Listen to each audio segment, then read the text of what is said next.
Tonight, under a sky heavy with drifting smoke and pale moonlight, we enter a story whispered across generations, a tale of a young boy who walked through the ruins of war carrying something far brighter than fear. He carried hope. On a battlefield where footsteps vanished into ash and distant thunder echoed like forgotten prayers, one small heart dared to believe that light could still be found. And tonight you and I will follow him, slowly, gently, as if moving through a dream softened by time.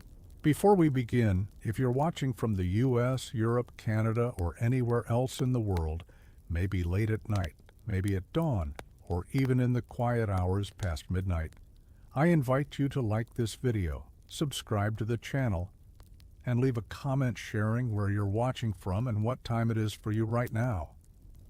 Your presence here helps this peaceful storytelling reach others who need rest. So take a moment to settle in. Dim the lights. Let the noise of the day drift away. Allow your breathing to become slow and steady as we prepare to walk into this gentle tale together. And now, let us begin. The morning began in a hush, as though the world itself was holding its breath. Mist curled over the shattered fields, weaving between broken fences and abandoned wagons. The sun had not yet fully climbed above the horizon.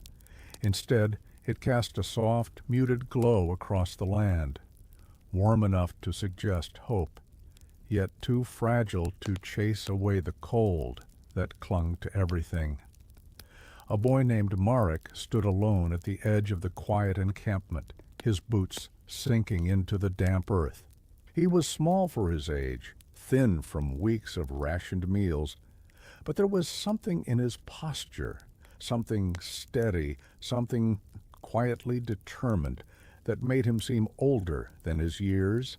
His hands, wrapped around a small cloth bundle, trembled only from the morning chill. Inside that bundle was the last letter his father had written before marching to the front line. Marek had read it so many times, he no longer needed the ink to recite the words. But he kept it close anyway, because in a world full of smoke and thunder, even a scrap of hope deserved to be protected. Wind brushed through the grass, carrying the faint metallic tang of distant artillery. The sound was low, far away, almost like a warning whispered through clenched teeth. Marek lifted his gaze toward the horizon, where gray clouds mingled with rising smoke. Though fear pushed against his ribs, something else guided him forward, something soft but unbreakable. He knew what he had to do, he knew where he had to go, and he knew that no one else could carry this message. With a slow inhale, he stepped away from the last safe place he had known. Every footstep pressed the weight of the future deeper into the mud. Behind him, the world slept in uneasy silence. Ahead, the battlefield waited, bleak, vast, and yet shimmering faintly beneath the morning light, as though it too remembered the meaning of hope. Marek followed a narrow dirt path that wound through the outskirts of the abandoned countryside. The world around him felt paused, as if time itself had grown weary of war and decided to hold still for a moment. Houses that once held laughter now leaned crookedly, their windows shattered like fragile memories. Doors creaked softly in the breeze, opening and closing with slow, ghost-like sighs, as though the homes were trying to speak but had forgotten how.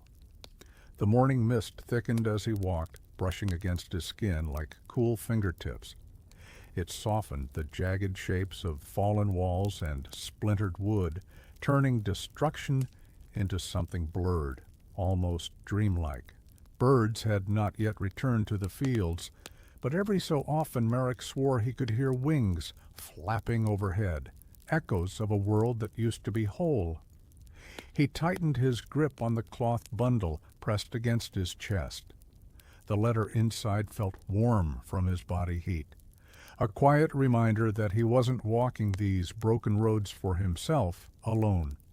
His father's words, steady, hopeful, written with ink smudged by hurried hands, whispered in his mind, "If ever this land grows too dark, my son, carry hope for us both." A gentle tremor moved through the earth beneath his boots. Not loud, not dangerous, but a reminder that the war was awake somewhere beyond the horizon. Marek paused and closed his eyes, letting the vibration hum through him. Instead of fear, he let the sensation ground him like a heartbeat from the world itself, urging him forward. Ahead, the path dipped into a shallow valley where skeletal trees stood in silent formation, their bare branches stretched upward like thin, pleading arms.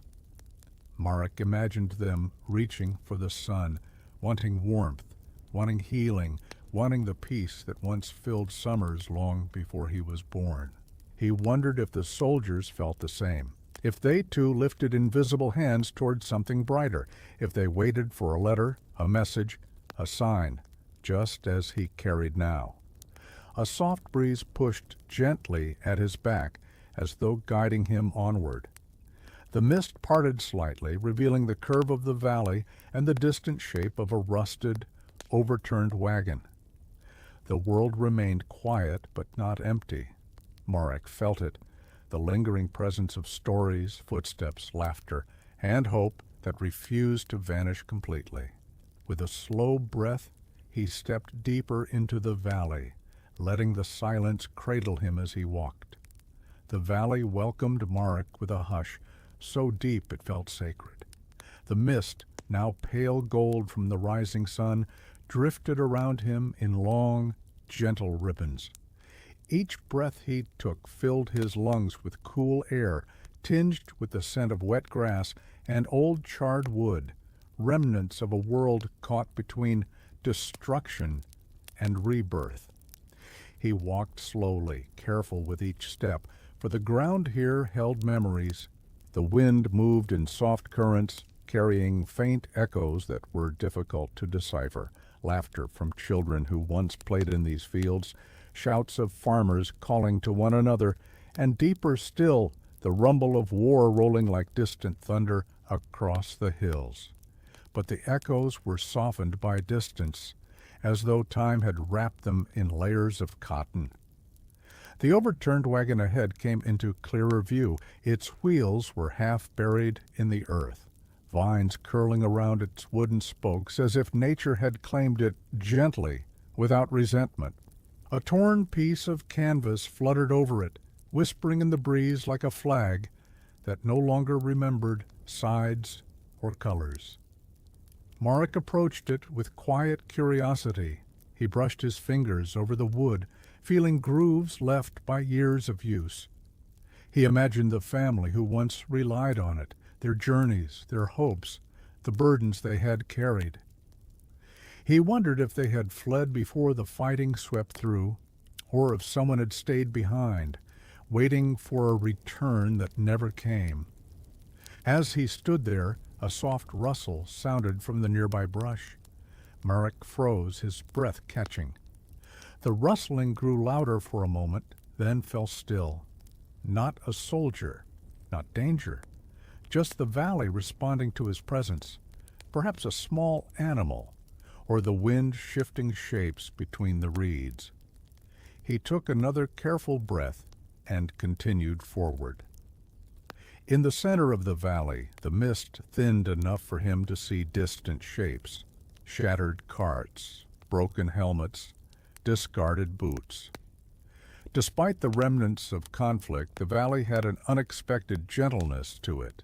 Sunlight filtered through the gray clouds in soft columns, giving everything a muted glow, as if the land itself was healing slowly, deliberately. The letter pressed against his chest felt heavier now, not from fear, but from purpose. His father was somewhere beyond the distant ridge, waiting, fighting, surviving. And Marek knew that every step mattered. As he neared the far edge of the valley, a quiet realization washed over him. Even in a place scarred by war, hope could take root, finding small corners where light could still breathe. And Merrick, he was learning to carry that hope with steady, unyielding hands. Climbing out of the valley, Merrick found himself on a stretch of land where the earth seemed tired. Grass lay flattened in wide patches, pressed down by the footsteps of men and horses that had passed through long before dawn. The footprints overlapped each other in tangled paths, weaving a story of movement, urgency, and fear, yet none of them revealed where the soldiers had gone or whether they would ever return. Marek paused at the edge of the trampled field, studying the shapes in the mud. Some prints were deep and uneven, as though the men had been running. Others were shallow, careful steps, perhaps taken by someone who had been looking behind them more than ahead. The boy felt a quiet ache settle in his chest. These marks in the earth were the only traces left of lives now scattered across the front lines. He knelt gently, placing his hand over one of the deeper impressions. The soil was cold beneath his palm, but he imagined it still holding warmth from a soldier's last stride. Maybe someone his father had known, maybe someone who had laughed around a campfire or shared a canteen or whispered fears into the darkness. War took so much, but it never fully erased the presence of those who walked before you. A breeze swept across the field, stirring loose dust into the air. The sunlight shifted with it, stretching long, soft shadows across the trampled earth. Marek rose slowly, brushing dirt from his hands, and stepped forward. The field felt endless, yet strangely serene. No explosions rumbled in the distance now. The world held a fragile stillness, as though the morning had pressed a finger gently to its lips. Even the wind seemed to hush itself as Marek walked, allowing him to hear the faint rustle of his own clothing, the soft squelch of mud beneath his boots, the quiet beating of his heart. Halfway through the field, he noticed a trail of small, solitary footprints branching away from the others. They were lighter, hesitant, almost like a child's. Marek felt something tighten inside him, an unspoken connection, a recognition of someone who had also walked these broken lands alone. He followed the trail for several steps before it simply faded into the grass, directionless and unresolved, as though the person had vanished into thin air or had been lifted gently away by the morning mist. Marek closed his eyes, letting a slow breath ease from his lungs. Life in wartime was full of unfinished stories. Perhaps that was why hope mattered so deeply, not to erase the darkness, but to give meaning to the steps still left to take. The boy lifted his chin and continued forward, moving toward the faint line of hills that separated this quiet field from the front. His legs felt heavier, but his resolve grew steadier. The letter against his chest warmed in the sun, reminding him that even footsteps leading nowhere could guide someone toward purpose.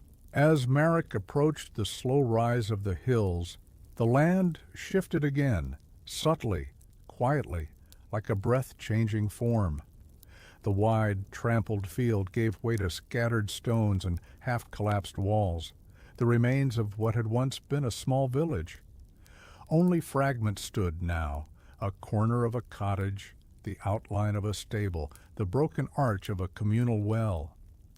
Yet, even in ruin, the place held a strange music, a soft echo that vibrated through the air. The boy stepped between the stones, each movement careful, respectful. The wind threaded through broken chimneys and hollow windows, creating faint tones as it passed, almost like a forgotten lullaby carried from house to house.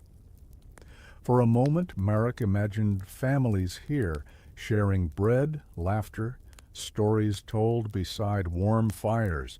He pictured mothers calling children inside, fathers stacking bundles of hay, grandparents humming old songs that drifted into summer nights. Now the village slept beneath layers of dust and silence, but the song remained, quiet, persistent, like memory refusing to fade. Marek paused at what had once been a doorway. Only the frame stood unbroken, though charred and brittle. He ran his fingertips along its edges, feeling grooves carved by time and weather. A small brass hinge still clung to the wood, its surface tarnished but intact. Someone had opened and closed this door countless times. Someone had lived a life here, ordinary, simple, precious. He bowed his head briefly, offering a silent greeting to those who had walked these stones long before him. A faint glimmer caught his eye near the base of a collapsed wall. Curious, he crouched and brushed away a thin layer of dirt.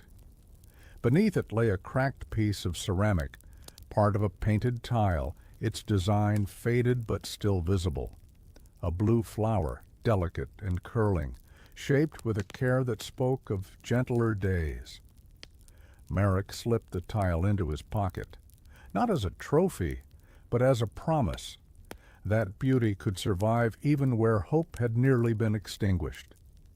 A soft wind drifted through again, and the village's quiet song rose with it. The notes were not loud, nor clear, but they wrapped around him like a thin, ghostly melody.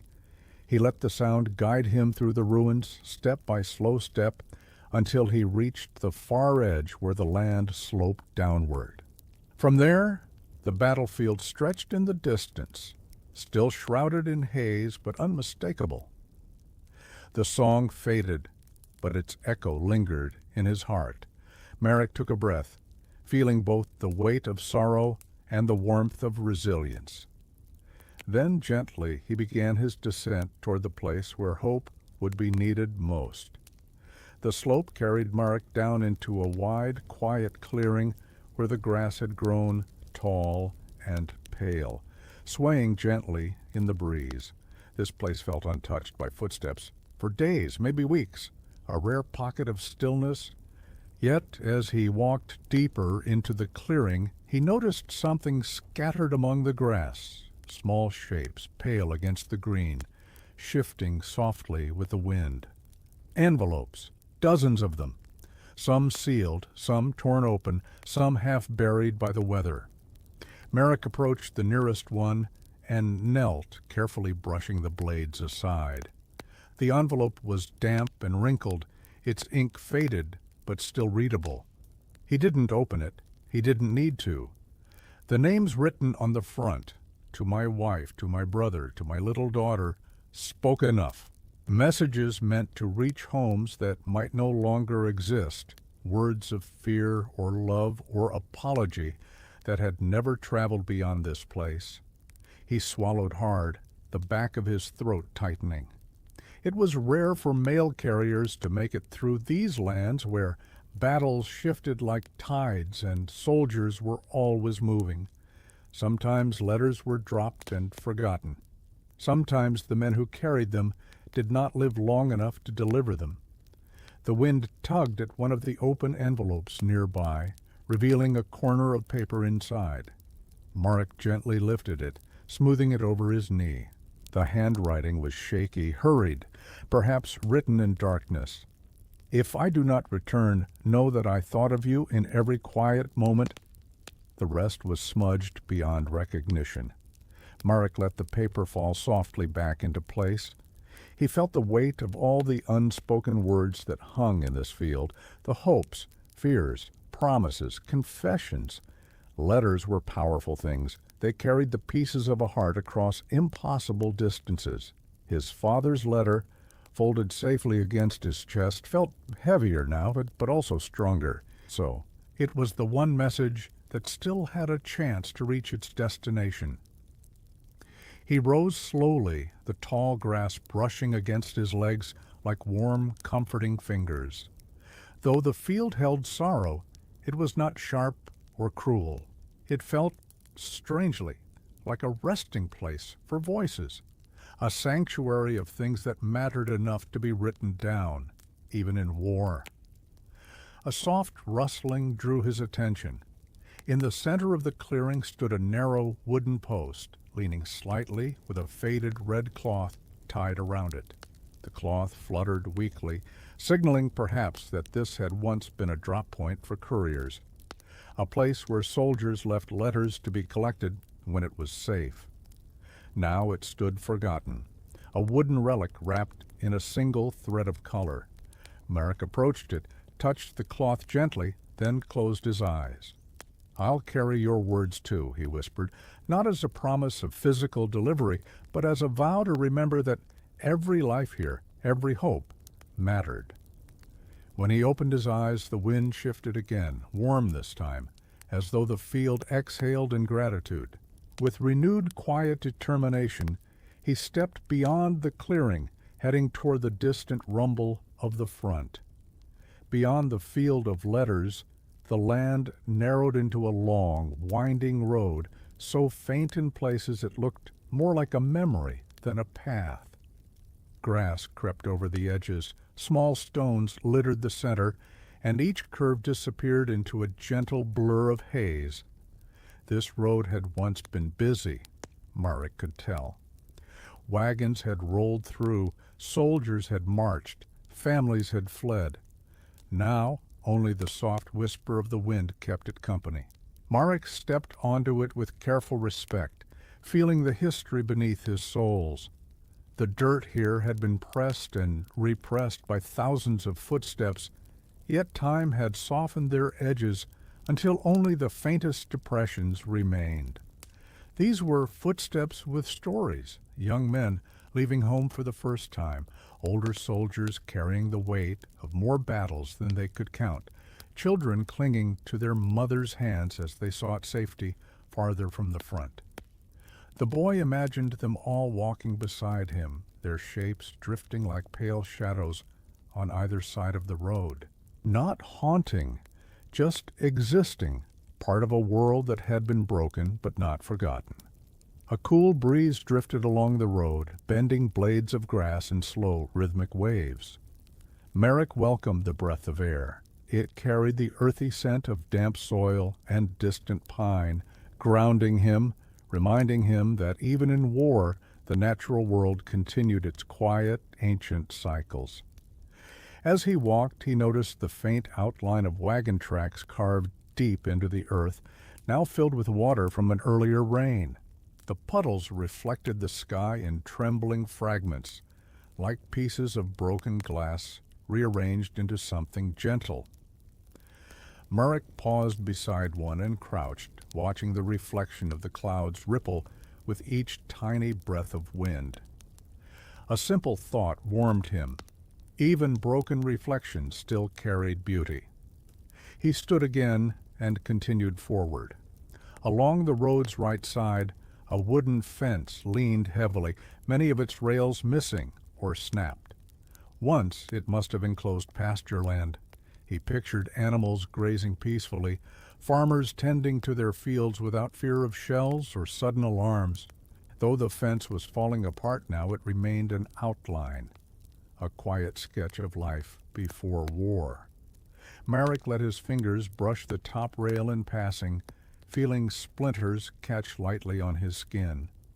The road curved gently to the left, leading him toward a cluster of tall trees that marked the beginning of the next stretch. Their branches arched overhead, creating a natural tunnel. Light filtered through the leaves in soft, dappled patterns, forming shifting mosaics on the ground. As Merrick stepped beneath them, the temperature dipped slightly, and the air thickened with the rich scent of moss and old bark. It felt like entering a sanctuary, a place where the war's noise could not quite reach. The boy slowed his pace, listening to the forest's heartbeat. Leaves rustled high above, unseen birds fluttered from branch to branch, and somewhere far within the woods, a creek murmured to itself. Nature, unconcerned with human conflict, continued its patient, calming song. Merrick breathed deeply, letting the peace seep into him. The road might have carried despair once, but now it carried him and the hope he held for reasons greater than fear. He walked on, deeper into the shade, deeper into the quiet promise carried by the wind. The deeper Marek moved beneath the arching canopy, the more the world changed around him. The air felt cooler here, washed clean by the scent of pine needles and damp earth. Above him, the branches intertwined like fingers woven in prayer, creating a green ceiling that filtered the sunlight into soft, trembling beams. They illuminated floating specks of dust and pollen, turning them into drifting stars suspended in morning light. Here the forest did not simply stand. It breathed. Every sound was gentle, the crunch of fallen leaves under his boots, the distant murmur of water, the soft hum of insects beginning their day. Even the wind carried a different tone within these trees, a slow, soothing whisper, as though it remembered a time before cannon fire and distant thunder, when the world moved at the pace of sunlight and rain. Marek's steps matched that slow rhythm, each one sinking quietly into the forest floor. For a moment, he allowed himself to imagine he was just a boy on a journey home from gathering firewood, not someone crossing lands torn by conflict. The forest seemed to welcome this thought, wrapping him in its calm as if encouraging him to stay a little longer. He passed an old oak tree with a trunk so wide he would have needed both arms and all his strength to embrace it. Carved into its bark were faint markings, initials, dates, hearts. Lovers who had once walked this path together, leaving signs of their presence etched into the living wood. The storm of war had swept across the land, but their quiet declarations remained, stubborn and enduring. Marek traced one of the carvings lightly with his fingers. The grooves were weathered, softened by years of seasons and rain, but still visible. It fascinated him how something as fragile as affection could outlive so much destruction. As he continued walking, the forest grew denser. Ferns brushed at his ankles, bending slightly but never breaking. Moss crept up tree trunks in thick, velvety blankets. Birds sang from unseen perches, their melodies bright but gentle, as though mindful not to disturb the tranquility around them. Then he heard the creek. It bubbled softly through the undergrowth, winding between smooth stones, polished by years of flowing water. Marek knelt beside it, cupping his hands to gather a sip. The water was cold, startlingly fresh, and it cleared the lingering tightness from his chest. As he drank, he noticed something glimmering beneath the shallow surface, a small silver button, worn smooth by the current. He picked it up, turning it between his fingers. Perhaps it had belonged to a soldier who stopped here long ago. Perhaps it had fallen from the uniform of someone passing in haste or fear. The forest had taken it in, softened its edges, and given it back as something gentle. Marek placed the button into his pocket beside the ceramic tile. Both pieces felt like quiet reminders that even within hardship, fragments of humanity endured. He stood again, watching the creek glide past. Its steady movement reassured him. Water always found a path forward, even through narrow gaps and rocky beds. Maybe he could too. With renewed calm, Marek followed the forest path as it curved toward a brighter glow ahead. The trees thinned slightly there, and sunlight poured through, warm and golden. A boundary, a transition, a quiet invitation to continue. As Marek followed the light through the thinning trees, he emerged into a small clearing where the forest opened like a cupped hand. Sunlight spilled across a narrow stream that cut gracefully through the land, its water glimmering like liquid glass. Over it stretched a simple wooden bridge, weathered but still standing, its railings wrapped in twists of wild vines that glowed with soft morning dew. The bridge felt peaceful, like a threshold between two worlds. Marek stepped toward it slowly, listening to the rhythmic song of the stream beneath. The water rushed over smooth stones with a quiet persistence, creating the kind of soothing, steady sound that made his thoughts drift like leaves on its surface. The air here smelled of fresh water and wild mint growing along the bank. The cool fragrance calming the tightness in his shoulders, he placed one foot on the first plank. It creaked, not in alarm, but in welcome, as if acknowledging a traveler who respected the land he walked upon. Marek paused, letting the bridge's gentle sound settle into him. As he walked forward, each board echoed his steps in soft, hollow notes. The sounds blended with the stream's murmur, forming something like a melody, not quite music, not quite memory, something in between, almost as though the bridge was sharing stories of those who had crossed it before him. He imagined soldiers pausing here for just a moment, leaning on the rail to catch their breath before marching toward uncertainty. He imagined families hurrying across with bundles of food, blankets, and frightened children. Maybe even his father had crossed this same bridge, boots leaving marks that rain later washed away, but the wood somehow remembered. Halfway across, Marek stopped and placed his palm on the railing. The wood was warm from the sun, but worn smooth by countless hands. Beneath his touch, he felt the faintest vibration, water moving, wood settling, life continuing. It grounded him in a way words never could. Across the stream, the path widened again, curving gently toward the distant rise of land that led to the front. The sound of distant rumbling drifted faintly through the air, subtle, like a memory returning. The war was close now, no longer a distant shadow, but the bridge reminded him, before darkness, there were places like this, quiet spaces that held echo after echo of peace. He lingered a moment longer, letting the calm wash over him. The cool breeze brushed his cheeks. A small bird landed briefly on the far railing, tilted its head as though studying him, then fluttered away with a soft trill. Marek smiled. He took a slow, steady breath, then crossed the final steps. On the other side, the land greeted him with a deeper silence, a silence that felt like the forest's blessing lingering on his shoulders. Ahead lay the way toward the battlefield, but behind him he carried the quiet strength of every peaceful place he had passed. On the far side of the bridge, the forest slowly gave way to open land. The trees thinned, their roots gripping the soil, as if reluctant to release him into the harsher world ahead.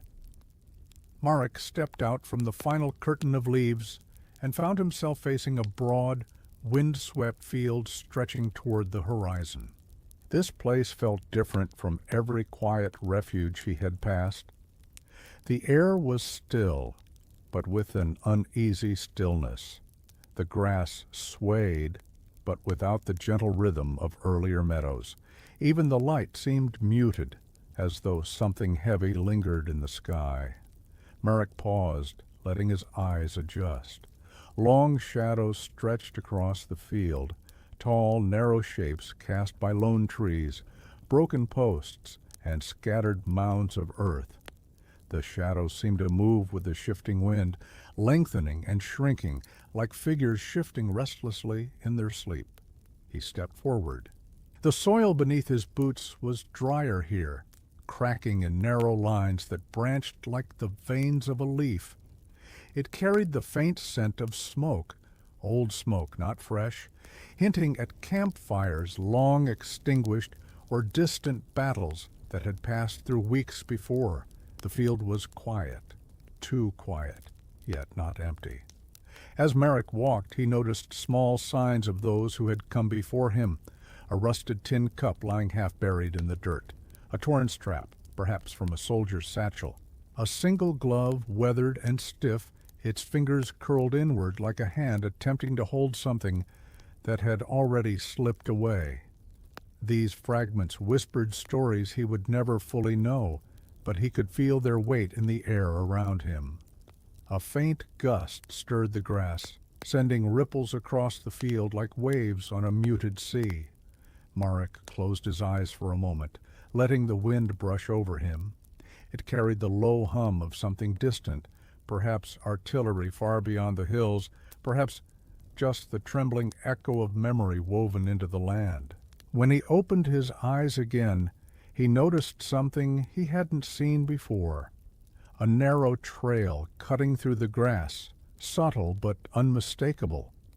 Not footprints this time, but the flattened path left by someone dragging something heavy, perhaps supplies, perhaps an injured comrade.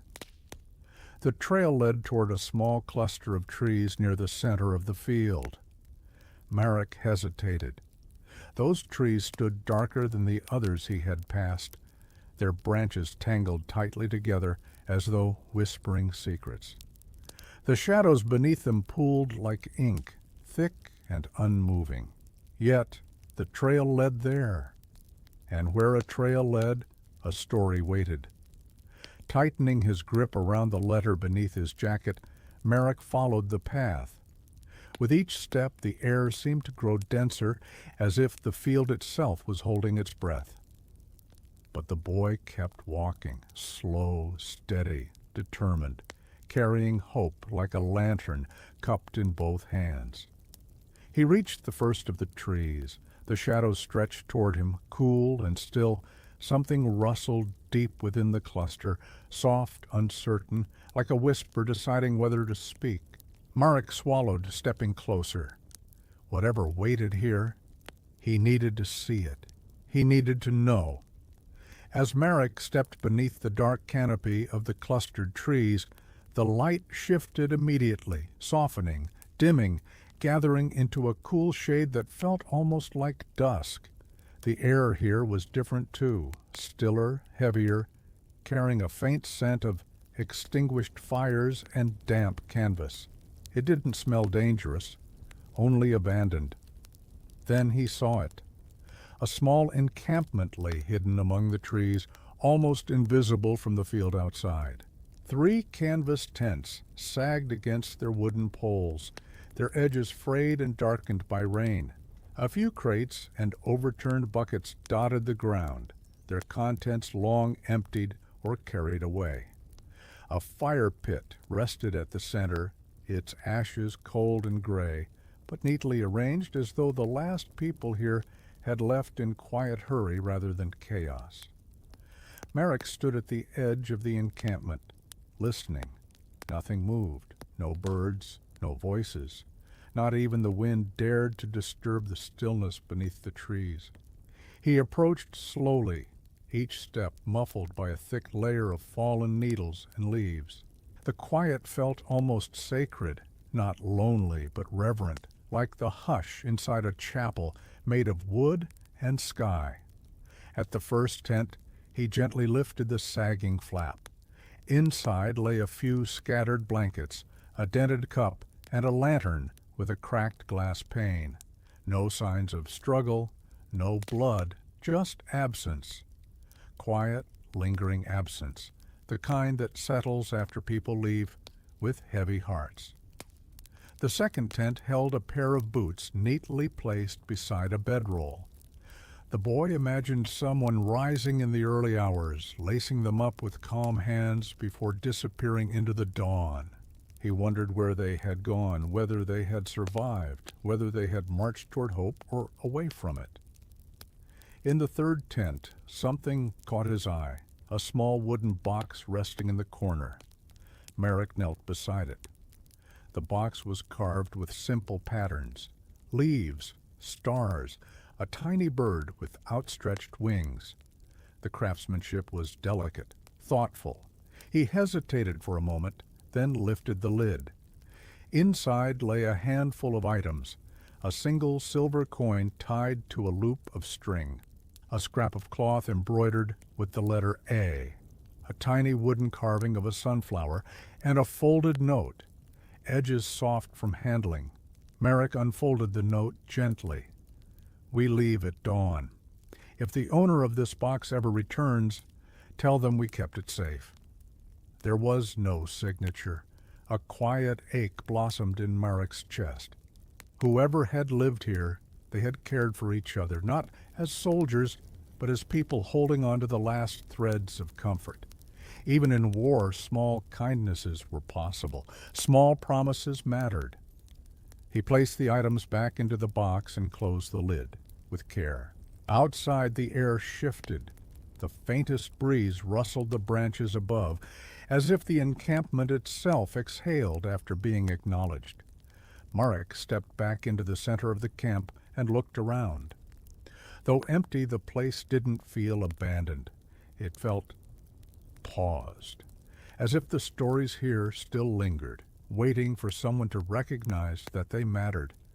He bowed his head briefly, not out of fear, but respect, then turned toward the far side of the trees, where the path continued toward the distant front. Hope, he realized, wasn't always loud or bright. Sometimes it was found in simple things: a carved sunflower, a neatly placed pair of boots, a note left with care.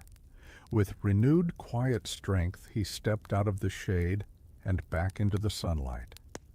Beyond the shelter of the clustered trees, the land rose gently upward, forming a long ridge that stretched like a slumbering spine across the horizon. From a distance, it looked harmless, but as Merrick approached, he sensed the history etched into its soil, deep, silent, and heavy with memory. The grass on the ridge was shorter than in the field below, worn down by countless boots marching in determined lines. Some marks were old, softened by seasons of wind and rain. Others looked more recent, sharper around the edges, as though an entire column had passed not many days ago. Each footprint felt like a whisper pressed into the earth, a story unfinished, yet still echoing. Merrick placed his own foot beside one of the deeper impressions. His boot fit just within the edge of the print, small against the imprint of a grown soldier. He imagined the man who had left it, tired perhaps, but pushing forward with purpose. Perhaps that man had spoken with Merrick's father. Perhaps they had shared a quiet laugh over cold rations, or stood shoulder to shoulder in one of the long, sleepless nights. The ridge rose higher, giving Merrick a view of the land ahead as he climbed. The wind grew stronger, too, brushing against him in long, steady breaths. It carried the faint scent of iron and smoke, not fresh, but lingering, like the echo of a battle fought days ago. The boy tightened his grip on the letter tucked beneath his jacket, as though shielding it from the weight of the wind. When he reached the crest of the ridge, the world unfolded before him. Far below, a vast stretch of terrain spread outward, rolling fields cut by trenches and scattered debris, winding paths carved by wagons, and patches of land darkened by old fires. Everything looked muted beneath the thin gray sky, as though the land itself had taken a deep breath and had not yet released it. But there was something more, something hopeful. To the east, he saw fresh tire tracks leading toward a distant line of trees. These tracks were clean, not blurred by rain or wind, and beside them were footprints, many of them. They were spaced evenly, purposeful, marching in a direction that suggested movement toward reinforcements or supply camps. For the first time since beginning his journey, Merrick felt a spark of certainty. He was close. His father could have walked this very ridge. He could have followed the same path toward the other side of the battlefield, carrying orders or hope or courage in the same way Merrick carried the letter now.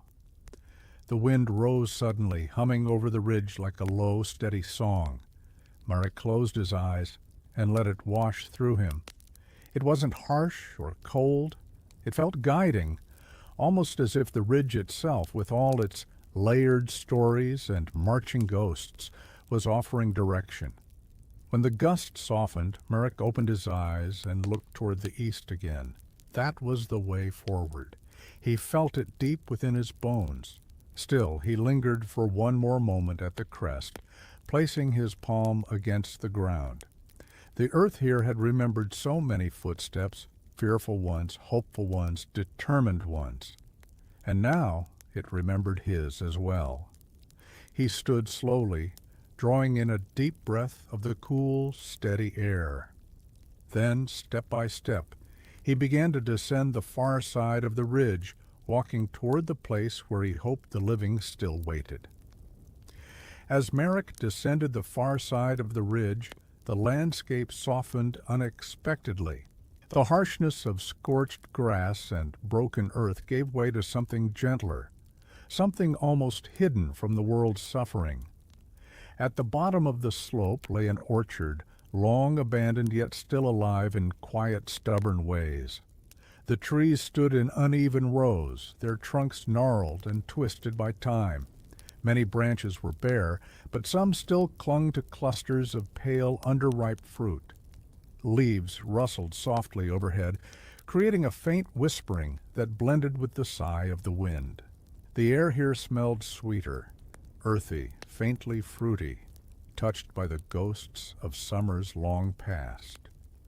Marek stepped between the first pair of trees. Their branches arched over him like tired arms reaching for one last embrace. He could almost imagine the orchard as it once had been, children racing between the rows, baskets filled with ripe apples, voices calling to one another across the cool shade. The echoes were faint but comforting. War had passed close, but not through. This place had survived by simply being small enough to overlook. Birds fluttered from branch to branch, not fearful, just curious. Marek smiled at their presence. Their soft chirps, gentle and unafraid, offered a moment of calm that settled warmly in his chest. For a while he walked slowly along the row, letting the orchard's serenity wrap around him like a wool blanket. He paused beside a tree with a thick, bent trunk. At its base lay a wooden crate, overturned and partly buried in fallen leaves. He knelt and brushed the leaves aside, uncovering a faded symbol burned into the wood, 3 circles intertwined, a farmer's mark. Someone once harvested joy here. He lifted the crate slightly, expecting it to be empty. But inside, beneath a layer of leaves and dirt, he found a small tin box, its lid dented but still sealed. Marek hesitated, then gently pried it open. Inside were dried apple slices, shrunk, wrinkled, but still fragrant when he held them close, and beneath them a folded piece of paper. His heartbeat quickened. He unfolded it carefully. The handwriting was uneven, hurried, but readable. To anyone who finds this, if the soldiers return hungry, share what little we left. We pray this land sees peace again. Take only what you need. Marek exhaled softly, touched by the quiet generosity.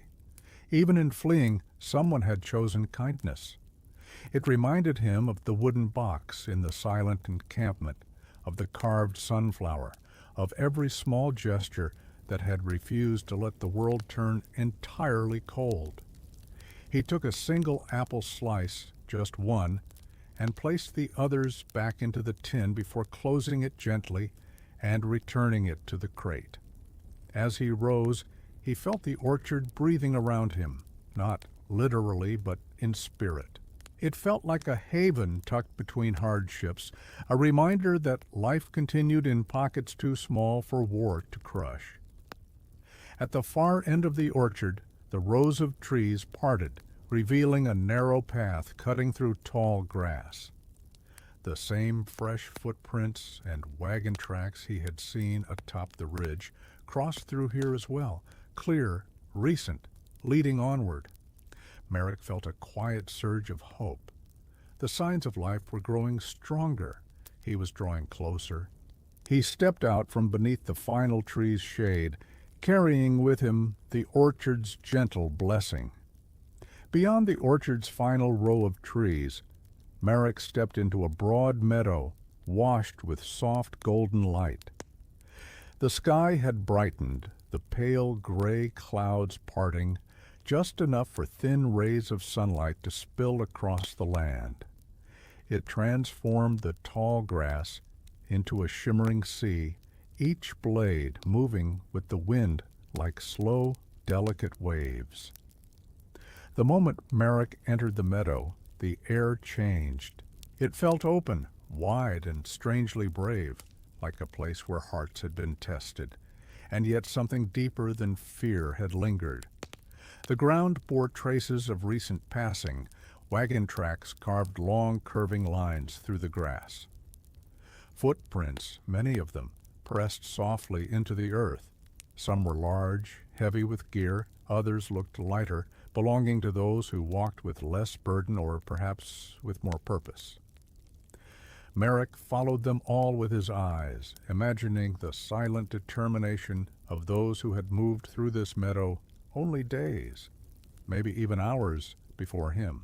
A hush lay over everything, but it wasn't empty. It was a hush of anticipation, a hush of breath held steady, a hush of quiet courage. Merrick moved slowly, each step measured, letting the wind brush gently against his face.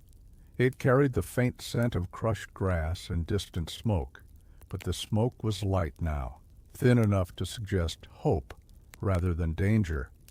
Halfway through the meadow he noticed a small rise of earth shaped like a gentle mound. Curious, he approached it. Resting atop the mound was a single helmet, its metal dented, its straps frayed, its exterior worn by both weather and time. But someone had placed it there purposefully, carefully. Beside it lay a sprig of wildflowers, blue and white petals trembling softly in the breeze. Merrick knelt before the mound, bowing his head. No marker, no name, just the helmet and the flowers. Someone had cared. Someone had remembered. Even in war, tenderness found a way to exist. He placed a hand on the earth, letting his touch linger. It was warm beneath the afternoon sun, alive, holding stories, holding grief, holding strength. When he rose again, he felt the meadow differently. It seemed to pulse with something, an invisible thread stretching from every footprint to every blade of grass, a thread of perseverance. Following the footprints eastward, he soon spotted something glinting in the grass. Stooping to retrieve it, he found a broken compass. Its glass was cracked, its needle stuck slightly to one side, but when he tilted it, the needle still twitched faintly, trying to find direction, trying to point onward. He smiled gently and slipped it into his pocket beside the ceramic tile and silver button. Even broken things could guide, even broken hearts could hope. Ahead, the meadow narrowed into a path lined with weathered fence posts. Many of the posts were leaning or split, but they still marked the way forward, steadfast in their quiet service. A soft breeze rose, pushing gently at Merrick's back, almost like an encouraging hand. He took a steady breath and stepped toward the path. He was getting closer. Every sign whispered it, every step confirmed it. He walked on, letting the courage of the meadow strengthen the resolve in his chest. The narrow path led Merrick toward a low hill, and at its crest a small wooden outpost appeared, quiet, weathered, and touched by time. It consisted of a single lookout tower leaning slightly to one side, a few broken crates scattered around its base, and a wooden bench half buried in grass. It must once have been a rest point for scouts or messengers. Now it stood like a weary sentinel watching over the meadow below. As Merrick approached, the wind shifted, brushing the long grass aside and revealing faint footprints near the tower. Some were sharp-edged and recent, others were barely visible, softened by many days of weather. The mixture created a mosaic of movement, soldiers passing, scouts pausing, messengers waiting for orders that may never have arrived. The tower itself was only 2 stories high, built from rough-hewn planks that groaned softly as the wind touched them. Marek placed a careful hand on the ladder, feeling its texture, splintered but sturdy. After checking that it would support his weight, he began climbing slowly, each step deliberate and steady. Halfway up, he paused, not from fear, but from the sudden quiet that settled around him like a thick, comforting blanket. The world felt hushed, expectant, listening. He continued the climb. Reaching the platform, Marek pulled himself up and stood still for a long moment, letting the breeze wash gently across his face. From this height, the land unfolded like a vast, somber tapestry. To the west lay the orchard, its trees small and distant. To the south stretched the shimmering meadow he had just crossed. And to the east, his breath caught, he could see trenches, long dark scars etching the earth like deep, solemn lines. They curved and branched, forming shapes that reminded him of hollow rivers, empty, silent, but filled with the weight of countless lives. Smoke drifted faintly from the far edges, thin enough to suggest the fighting had moved recently. That meant the soldiers stationed there might have relocated, perhaps to regroup, perhaps to retreat, or perhaps, he hoped, to advance towards safer ground. Marek leaned on the railing, letting his eyes follow the patterns of movement left behind. There were tracks, many tracks, all heading in the same direction, recent, unmistakable. The path he was following aligned perfectly with the direction of those tracks. His father might have been among them. The thought warmed him, a slow, steady glow rising in his chest. A faint scratching sound drew his attention downward. On the wooden floor of the platform, someone had carved a message into the planks. Marek crouched to read it. Hold fast. Hope travels faster than fear. The lettering was small, hurried yet careful.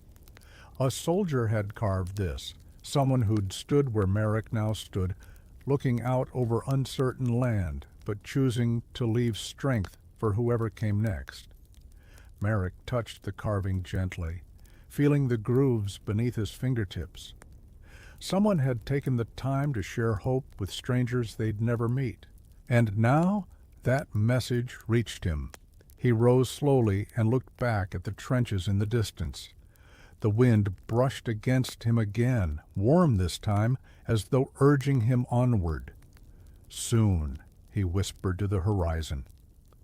After one last look, he climbed down the tower and stepped back onto the soft earth. The footprints leading away from the outpost were clear and deliberate, cutting a path through the tall grass toward the distant battle lines. Marek followed them without hesitation, the words carved into the tower echoing gently inside him. As Marek pressed onward, the grass thinned, and the earth beneath his boots turned darker, firmer, pressed down by countless footsteps. The air shifted too. It carried a new scent, stillness layered with the faint bitterness of old smoke. Not fresh enough to fear, but recent enough to warn that he was drawing nearer to the places where soldiers had only just passed. The path soon blended into a wider road, not built by hand, but shaped by necessity. Wagon wheels had cut deep grooves into the dirt, and though dried mud had softened the edges, the lines remained clear. Here and there, patches of ash dotted the ground, small scattered remnants of burned paper, old campfires, and hastily discarded notes that had succumbed to wind and flame. Merrick knelt beside one of the ash patches and touched the cooled earth with cautious fingers. It was soft, powdery, and strangely warm in places, as though holding on to memory more than heat. A fragment of paper still clung to the edge of the ash pile. When he lifted it gently, he saw the faint outline of handwriting, too faded to read, but still present enough to remind him that someone had needed to speak, even if their words never reached the world. Standing again, he followed the road as it curved between two low hills. The land grew quieter here. Even the wind held its breath. Only the rhythmic crunch of dirt beneath his boots broke the silence, steady as a heartbeat. On the roadside, he spotted the charred remains of a signpost. Only half a plank remained, blackened and split, with a single word still visible: forward. The rest had burned away. Marek studied the sign for a long moment. It wasn't much of a direction, yet it felt more meaningful than any map. It felt like resolve carved into wood, simple, unwavering.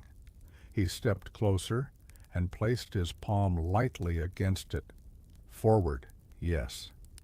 There was no other way. As he continued along the ash-marked road, he noticed more small traces of those who had marched before him: a broken strap buckle, a crumpled tin lid, a handful of scattered buttons.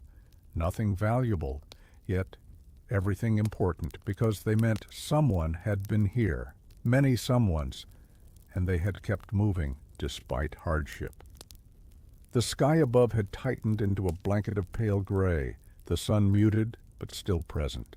The light it cast gave the land a soft, diffused glow, turning the hills into quiet silhouettes, rising like gentle waves. Eventually the road led him to a crossroads, a place where two smaller paths merged, marked by a pile of stones arranged with careful purpose. Someone had built a cairn here. Small, flat stones stacked neatly, one atop another, forming a modest tower no taller than Marek's chest. Tucked among the stones was a scrap of cloth, faded blue with a stitched edge. When Marek touched it, he realized it was part of a uniform sleeve. Someone had left it here deliberately, a marker, a memory, a promise. He stood before the cairn and bowed his head, letting silence wrap around him like a cloak. There were no words to speak, only a feeling that pulsed gently in his chest, a reminder that he walked among the echoes of choices people had made when they were afraid, tired, but determined. Lifting his head again, he noticed fresh footprints continuing east from the cairn. They were crisp, deep, unmistakable, the kind left by people moving with purpose, not retreat. Marek felt his heart steady. He followed them, and as he walked, he carried the faint scent of ashes with him, not as a burden, but as a reminder of what endured. Voices that had burned away but still whispered, roads cleared by fire, yet still walked, lives marked by loss, yet still pushing toward hope. The ash-marked road carried Marek farther east until the hills parted, revealing a wide stretch of open land ahead, flat, expansive, eerily quiet. The soil here was darker than the meadow behind him, compacted by so many bootsteps that it seemed almost polished. Grass grew in uneven patches, thinned by the weight of battles that had rolled across this place like heavy storms. Yet the strangest thing was the silence. This field held the memory of shouting. Marek felt it the moment he stepped onto it. Though no voices sounded now, some echo lingered deep beneath the quiet surface, vibrating through the ground like a distant heartbeat. It wasn't frightening, only heavy, like the air right before a summer rain. He paused, letting that sensation wash over him. Wind swept across the field, tugging at his clothes. It curled around broken shells half buried in the earth and sang softly through the hollow ends of discarded canteens. The melody it made was thin and trembling, as though the land itself exhaled after carrying too many stories at once. Merrick walked slowly. Every few steps he passed remnants of conflict, a dented mess tin, a torn strip of cloth, a snapped rifle strap left behind like a shed skin.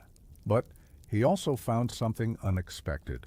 Footprints scattered in small clusters, facing east, some deep, some shallow, some marked by heavy gear, others light and quick.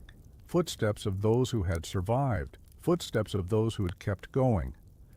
A faint warmth spread through Marek's chest. He stopped near a shallow depression in the earth, what had once been a trench long since abandoned. Grass had begun to grow over it again, weaving through the broken timbers and softening its harsh lines.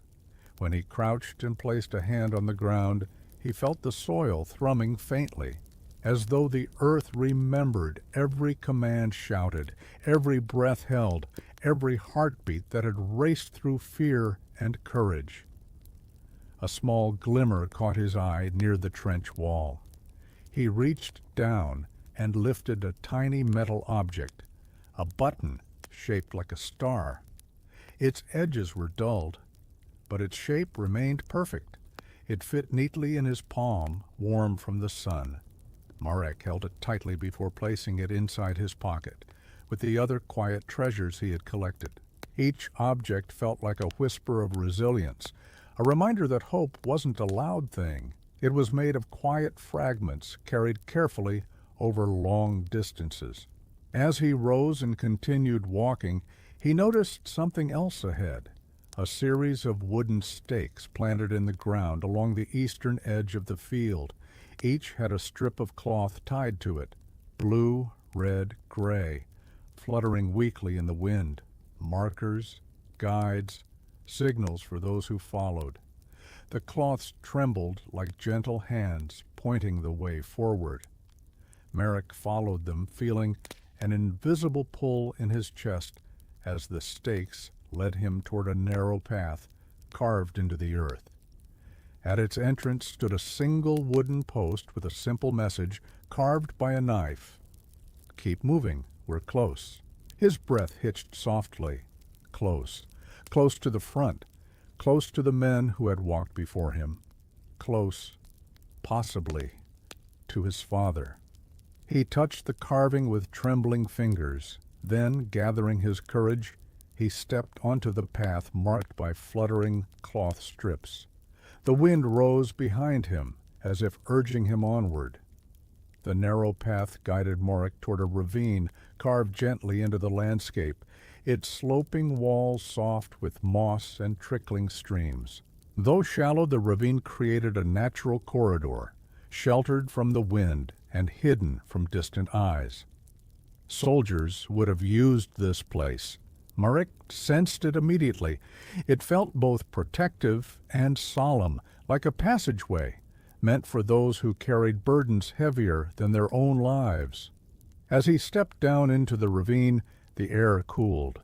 The sounds of the open field faded behind him, replaced by the faint whisper of water running along smooth stone. Tiny rivulets wound between rocks and pebbles, catching light in thin silver threads. Ferns curled beside them, brushing Marek's legs as he passed. Everything here felt slow, measured, deliberate. His footsteps muffled on the soft earth. The world seemed to listen. Further along the ravine, he found the remains of a temporary rest point, a circle of stones forming a small fire pit, cold now and filled with gray dust. Beside it lay a wooden spoon, its handle worn smooth, and a folded scrap of cloth that might once have been part of a sleeve or kerchief. Nothing dramatic, nothing alarming, just the quiet residue of exhausted men taking a brief moment to breathe. Marek crouched by the fire pit and ran his fingers through the ashes. They felt fine, almost powder soft. He imagined a handful of soldiers huddled here not long ago, warming their hands, sharing a moment of silence or soft conversation. Maybe they even passed around stories of homes waiting for them, of loved ones hoping for their return, of foolish adventures that made them laugh despite the danger. He wanted to believe his father had been among them. The ravine deepened slightly as he continued forward, curving gently to the right. The walls rose higher, the stones now streaked with dark mineral lines that glistened faintly in the filtered light. Birdsong echoed above, the notes soft and echoing like distant bells. Then he saw a mark on the left wall, charcoal writing, faded but still legible. Rest here. Keep courage. Dawn moves with us. The handwriting was rushed but confident. It looked as though someone had written it while standing breathless, preparing to move on. Marek traced the letters with his fingertips, feeling warmth bloom in his chest. Soldiers had stopped here in fear, perhaps, but also in hope. Someone had taken the time to leave strength for those who followed. He stepped back and continued along the ravine, feeling steadier than before. A little farther on, he found another carving, this one etched directly into the stone with a knife. M.E. Still alive, still moving. It wasn't his father's initials, but the message stirred something inside him nevertheless. Proof that even when surrounded by uncertainty, someone had chosen to declare their survival, their persistence, their determination to keep going, even when the world tried to turn them into a shadow. The ravine eventually widened, opening into a broader clearing framed by rising walls of stone. Sunlight filtered down in golden shafts, illuminating patches of moss and scattered pebbles. In the center, Marek spotted a discarded water flask, empty, dented, but recently used. Beside it lay a small strip of map paper weighed down by a stone. He lifted it carefully. The map showed a rough sketch of trenches ahead, marked with arrows and notes indicating movement, retreats and repositioning, and across the top edge in small handwriting, reinforcements took the eastern trench, moving them north, faster route through the ridge path. Reinforcements, northward movement, a faster route. Marek folded the map scrap and tucked it into his pocket. His pulse quickened. This wasn't guesswork anymore. This was a sign, a real tangible sign that he was not wandering. He was following a trail left by men who were still alive, men who might include his father. When he stepped out of the ravine's final curve, the land ahead widened once more. But the feeling had changed. The air carried momentum now, as though every stone, every whisper of wind was urging him toward the next step.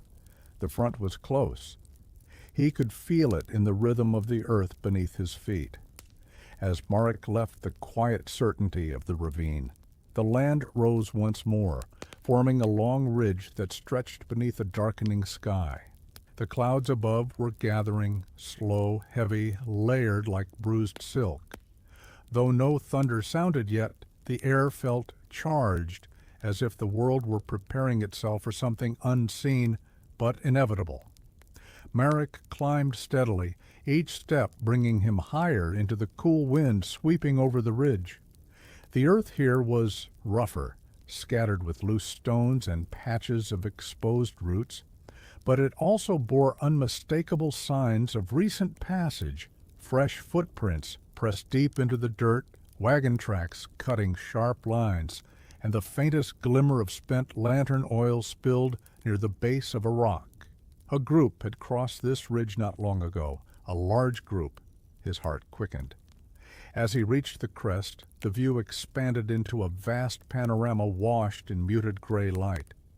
To the north, jagged lines of trenches stretched across the land like stitched wounds. To the east, plumes of smoke rose in pale ribbons, far thinner than the heavy, violent smoke of active battle. This was the smoke of aftermath, of soldiers moving on, leaving behind their temporary shelters. And straight ahead, the ridge sloped into a shallow valley where canvas tents dotted the ground in quiet rows. A camp, an active one, small, temporary, but alive. Merrick's breath caught, a fragile mixture of hope and fear blooming in his chest. If there were tents still standing, men must have passed through here only recently, perhaps even now, perhaps resting, perhaps regrouping, perhaps his father. He took a cautious step forward, but then froze as a low, distant rumble brushed the horizon. Not thunder, not artillery. Something quieter, deeper, like the collective movement of many feet over earth. The sound was too faint to be dangerous, but enough to remind him that the war was not sleeping. It was simply shifting its weight. Pulling in a slow breath, Marek continued down the slope. The wind strengthened beside him, carrying scents both familiar and foreign, damp earth, cold steel, and faint traces of wood smoke drifting from tents below. Halfway down, he spotted a scarf caught on a thorn bush. It fluttered weakly, its fabric worn but still red in places. When he approached, he noticed small initials stitched near the frayed edge. R.K., not his father's. But someone's father, someone's brother, someone's loved one. Marek carefully freed the scarf from the thorns and draped it over a nearby branch, letting it hang openly. A signal, perhaps, for whoever might return looking for it. The valley opened wider as he approached the camp. The tents appeared undisturbed. A line of footprints, sharp and purposeful, led into the camp and out the other side, forming a path across the valley floor. But beneath the central tent's flap, something glimmered faintly. Curiosity tugged at him. Marek stepped into the heart of the camp. The ground here was soft, covered in scattered straw and boot impressions. He approached the glimmering object and knelt to inspect it. A metal tag, oval, tarnished, stamped with numbers and letters worn from handling. He lifted it gently. Not a dog tag, something older, a form of identification carried by messengers and scouts. The letters were faded, but the final line was still clear enough to read, 4th Infantry, East Line Messengers. His breath trembled. His father served in the 4th. This was the closest sign yet. Real, tangible. A tremor of emotion rippled through him, not loud but steady, like a heartbeat returning after holding still too long. Marek closed his fingers around the tag and pressed it against his chest. He wasn't too late. He wasn't lost. He was following the right trail. More than that, he felt for the first time that the earth beneath his feet was guiding him. A stronger gust of wind swept through the valley, stirring dust, grass, and tent flaps. The sky darkened further, clouds coiling like ink in water. A storm was coming. Not a violent one, but one that carried deep, rolling power. Marek stood, steady despite the wind, and looked toward the path leading out of the camp. That was where the footprints continued, toward the eastern trenches. He tightened his grip on the identification tag. His father might be waiting somewhere just beyond that rise. The storm ahead didn't frighten him, not anymore. He stepped forward. As Marek left the quiet camp behind, the sky grew heavier, the dark clouds folding into one another like slow-moving waves. The wind carried a low hum, distant, steady, rhythmic, not artillery, not shouting, something else, something softer, like drums muffled beneath layers of earth. He realized after a few steps it was the sound of marching, far away, but unmistakable. Marek paused on the rise overlooking the next valley. The air around him felt thick, charged. filled with the subtle electricity that precedes a storm. He listened carefully, tilting his head, letting the earth speak through vibration rather than noise. The faint rhythm pulsed, softened by distance, but its pattern was clear. Boots meeting ground, dozens of them, moving with purpose. He swallowed. His father's battalion could be among them. With renewed resolve, he followed the curve of the valley downward. The grass here was short and patchy, revealing large patches of bare earth, scarred by the wheels of supply wagons. The marks were fresh, the kind that rain had not yet had the chance to wash away. Every sign whispered, "You're close. Keep going." As he walked, he passed remnants of hurried preparation, empty crates, discarded canvas ties, a wooden rod that once held a signal flag. Nothing chaotic, nothing torn by battle. These were the traces of soldiers moving out in good order, leaving behind only what they could not carry. The path narrowed between two shallow slopes, forming a natural corridor. Merrick felt the sound of marching more clearly here, echoing faintly off the hillsides. The steady thump, thump, thump, thump settled into his heartbeat, encouraging him forward. A soft drizzle began to fall, thin, delicate drops that darkened the dirt and made the air smell of fresh rain and iron. Merrick lifted his face toward the sky, letting the cool droplets wash gently over him. The rain soothed the tension in his shoulders, grounding him in the moment. Despite everything, the long journey, the uncertainty, the weight of the world, he felt steady. At the end of the corridor, he found another cairn of stones, smaller than the last but clearly intentional. A single wax seal rested atop it, crimson and stamped with the faint impression of an eagle, the insignia of the 4th Infantry Messengers. Merrick's breath hitched. His hands trembled as he turned the seal over. This was real. This was now. His father had either handled this seal or moved alongside those who did. Beside the cairn lay a piece of parchment weighed down by a small stone. The ink had blurred in some places from the light rain, but the message remained legible. Regrouping at the eastern trench shelters. Do not linger. Storm coming. Keep tight. Keep hope. Merrick's fingers brushed over the last two words. Keep hope. They felt like a reply to the letter he carried against his heart. He tucked the parchment carefully into his jacket and stood again. The drizzle strengthened slightly, but not enough to slow him. If anything, the rain softened the land, making each step smoother, as though the world was clearing a path for him. Ahead, the valley narrowed again, guiding him toward a rise where the faint outline of sandbags and dugouts began to take shape. The eastern trenches, the very ones mentioned. The rhythmic march grew louder, not close enough to see the soldiers yet, but close enough that Merrick felt the vibration through the soles of his boots. Hope tightened inside him, warm and bright despite the gray sky. He placed one foot forward, then another, following the sound that pulled him onward, toward the trenches, toward the storm, and perhaps toward the man he had crossed the war-torn land to find. As Merrick crested the rise, the landscape dipped suddenly into a system of trenches, long, twisting lines carved deep into the earth like scars. Their edges were reinforced with sandbags, planks, and stacked stones, all softened by rain and time. Smoke drifted from the far end, thin and pale, rising like the breath of a sleeping giant.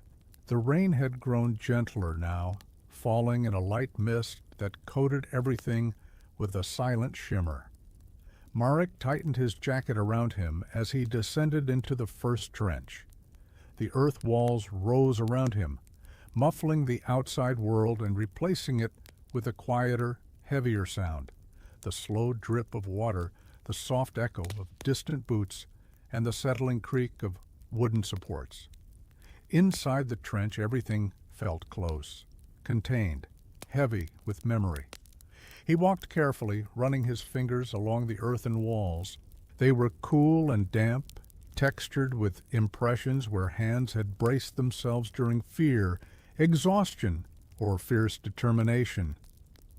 He imagined men crouched here, shoulder to shoulder, waiting for orders, sharing whispered hopes in the moments before dawn. A wooden boardwalk stretched along the bottom of the trench, slippery from rain. Marek stepped gently, listening to the muted thud of his boots. Whenever the wind gusted above the trench, the overhanging tarps fluttered softly, their edges snapping like distant flags. Every so often he passed small recesses carved into the wall, makeshift shelters where soldiers had once stored supplies or caught precious minutes of sleep. Most were empty now, but in one he found a metal cup half filled with rainwater, and beside it a worn pencil lying atop a folded scrap of paper. He hesitated before unfolding it. The handwriting was rough but steady. "We march north soon. If you come after us, don't be afraid of the storm. It's not here to stop you. It's here to remind you that you're alive." Marek exhaled slowly, letting the words sink into him. He placed the note back where he found it, protected beneath the cup, as though it were a lantern, shielding a small flame. As he continued deeper, the trench widened into a small junction, a meeting point where three paths branched off. A signpost stood at the center, its planks soaked and crooked, hand-painted markings barely legible. Supply route forward line, shelter barracks. The ink on the last plank was still dark, not washed pale by weather. Recently placed? Someone had been here mere hours ago? A flutter of anticipation rose inside Marek. He stepped toward the path marked Shelter Barracks. The trench walls here descended deeper, forming protective arcs shaped by the rhythm of footsteps. The air grew warmer, likely from the long presence of many bodies and supplies. As he walked, he noticed small details left behind. Boot prints leading in the same direction, bits of thread snagged on wood, the faint aroma of extinguished lanterns mingling with damp earth. Then he reached it.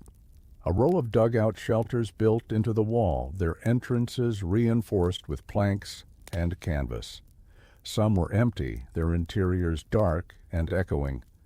But at the far end, one shelter's lantern still glowed faintly, its wick weak but burning, its flame trembling in the breeze from the entryway. Someone had been here recently, someone who lit that lantern, someone who might return at any moment. Marek approached slowly. Inside, the ground was dry and layered with straw. A small table rested beside the wall, its surface scattered with maps, empty ration tins and personal effects, gloves, a torn scarf, a wooden cup. But what stopped Marek's breath was the object lying at the center of the table, a journal, leather-bound, worn, stamped with a mark he knew by heart. E.G., his father's initials. The world around him fell away for a moment, narrowing to that single point of recognition. His hands trembled as he reached for the journal, lifting it gently as though it were made of glass. The leather was warm from the lingering heat of the lantern. The edges were frayed, the binding softened by years of travel. He opened it. The first page bore his father's handwriting, strong, deliberate, unmistakably his. If Marek ever finds this, then he's braver than I ever was. Marek's heart pounded, his breath shook, hope surged so brightly within him that the dim shelter seemed to glow. His father had been here, recently, purposefully. He flipped to the next line. I am close. Keep going, my son. I won't be far. A soft, disbelieving sound escaped him, half laugh, half sob. The lantern flickered, casting golden light across the journal's page like a blessing. He pressed the book against his chest, eyes closed. His father was alive. His father was near. And now, Merrick knew with absolute certainty, he would find him. Merrick held the journal against his chest for a long, trembling moment, letting its warmth seep into him, letting its meaning settle deep, deeper still, into the quiet spaces of his heart. The lantern's weak flame fluttered beside him, casting gentle gold across the shelter walls. In its glow, the carved lines, the scattered supplies, the worn footprints at the entrance, all seemed to breathe with quiet reassurance. His father had been here, had sat here, had written those words here. The war-torn world suddenly felt smaller, no longer an impossible expanse, but a narrowing circle, leading him straight toward the man he sought. When he finally lifted his head, Merrick opened the journal again. His fingers brushed the rough paper. The next page bore a short entry, dated only a day before.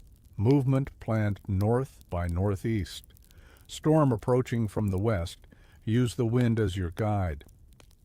If you are reading this, Merrick, trust your feet. They've brought you far. I'll leave signs. Merrick exhaled slowly as though releasing years of held breath. His father must have written these lines quickly, preparing to move. Yet the words didn't feel rushed. They felt intentional. They felt like a hand extended across distance. Below the entry, a small mark had been drawn. A simple symbol Merrick recognized immediately. A circle with a line breaking through one side. His father had taught it to him when he was small, telling him, "When you see this mark, it means the path continues." Merrick closed the journal gently and slipped it into his jacket beside the letter. The weight of both settled over his heart, steadying him, anchoring him, guiding him. He stepped out of the shelter and into the trench corridor once more. The drizzle had eased, leaving the air cool and sharp with the scent of wet earth. The lantern behind him flickered low, then finally dimmed into darkness, as though passing its duty on to him. Merrick lifted his eyes, and then he saw it. On the wooden support beam just outside the shelter door, etched with the tip of a blade, was the same symbol from the journal, the circle with the open line, a sign, a direction, a father's quiet call. He touched the carving with reverence, then followed where it pointed. The trench wound northward, its path gently rising, until the earth wall dipped low enough for Merrick to see the sky again. Dark clouds rolling like slow waves, the first hints of distant lightning glowing in the west. The storm his father had mentioned was gathering, but it felt less like a threat and more like a companion urging him onward. As he walked, he found more signs, subtle, easily missed if he hadn't known to look. A piece of twine tied around a wooden post, a stone placed at the edge of a boardwalk plank, marking the safer part of the path, a carved notch on the end of a sandbag line. Every marker whispered the same message. This way. Keep moving. I'm waiting. The trench gradually sloped upward toward a wooden ladder, leading to the surface. Fresh footprints marked the rungs, compressed mud recent and unmistakable. Merrick placed his hand on the first rung. It felt solid beneath his fingers, warm from the friction of boots that had climbed before him. He climbed. At the top, the world widened once more. The land stretched in rolling waves of muted browns and greens, touched by the silver shimmer of oncoming rain. Ahead, northeast, lay a faint trail of churned mud leading toward a line of hills, and atop the nearest hill, Merrick saw it. A piece of cloth caught on a branch, fluttering softly. Dark blue, his father's unit color. He nearly ran toward it, but he forced himself to keep a steady pace, breathing deeply, letting the moment fill him instead of overwhelming him. The storm clouds thickened behind him, their low rumble echoing like a drumbeat, guiding his steps. As he reached the small rise where the cloth clung to the branch, he saw another symbol etched into the wood beneath it. The circle, the open line, a promise. Merrick swallowed hard, the wind tugging gently at his hair and clothes, urging him forward in quiet encouragement. His father was not far ahead. He could feel it, not just in the signs, but in the earth beneath him, in the breath of the wind, in the steady rhythm of his own determined heart. Clutching the journal close, Marek stepped onward into the deepening twilight, following the trail that had been left for him with love, precision, and hope. The landscape unfolded into rolling slopes, gentle yet vast beneath the dimming sky. The storm clouds gathered more tightly now, thick shadows swelling against the horizon, but Marek felt no fear, not with the journal pressed against his chest, not with his father's symbols guiding him like lanterns placed along a winding road. The wind blew steadily from the west, carrying the faint scent of rain and something else, something warm, almost metallic. Marek recognized it as the lingering trace of a campfire recently doused. Soldiers had been here, not days ago, not hours, moments. He tightened his grip on the hill's grass as he climbed, pulling himself upward. The slope wasn't steep, but his legs felt heavy with anticipation, with the weight of nearing something he had only dared dream of reaching. The sky rumbled above him, not harshly, but like a distant drum calling him forward. Halfway up, he found another sign carved into a stone, resting near the path, his father's mark, etched boldly this time, the line breaking the circle cleanly as if to say, "Yes, you are still on the path." Merrick touched the symbol, his fingers lingering over its groove, marveling at how something so small could feel like a voice speaking directly to his heart. He continued the climb. The grass grew shorter as he neared the crest, flattened by many boots and pressed into thin patterns by hurried men. Merrick's breath quickened. Each step felt slower and more precious than the last. The top of the hill glowed faintly in the muted light, a strange, soft brightness that made his pulse thrum with hope. When he finally reached the summit, the world opened around him in a breathtaking sweep. Below, the valley stretched wide and deep, cradling rows of abandoned trenches and supply carts. But it wasn't the valley that drew his breath from him. It was the light. At the far side of the valley stood a lone watch post, little more than a wooden tower and a canvas lean-to. But a lantern glowed beside it, not flickering, not fading, burning, steady. Bright enough to be seen from the hilltop despite the gathering storm. A signal, a message, a beacon. His father had told him long ago, "If ever we lose each other, Merrick, look for the lantern I leave burning. I won't waste the flame unless I mean for you to find me." The boy's knees weakened with emotion. He covered his mouth with one hand, breath shaking, tears blurring the world into soft light and rain-scented wind. That lantern, glowing in defiance of the dark, was his father speaking to him without words, guiding him, even now. The wind rose again, sweeping around him like an embrace. He closed his eyes and let it steady him. When he opened them, something else caught his attention, footprints leading down the hill and across the valley toward the watch post. Clear footprints, singular, measured. Not the scattered prints of a crowd, but the path of one person walking alone toward that burning light. His heart clenched. He knew those steps.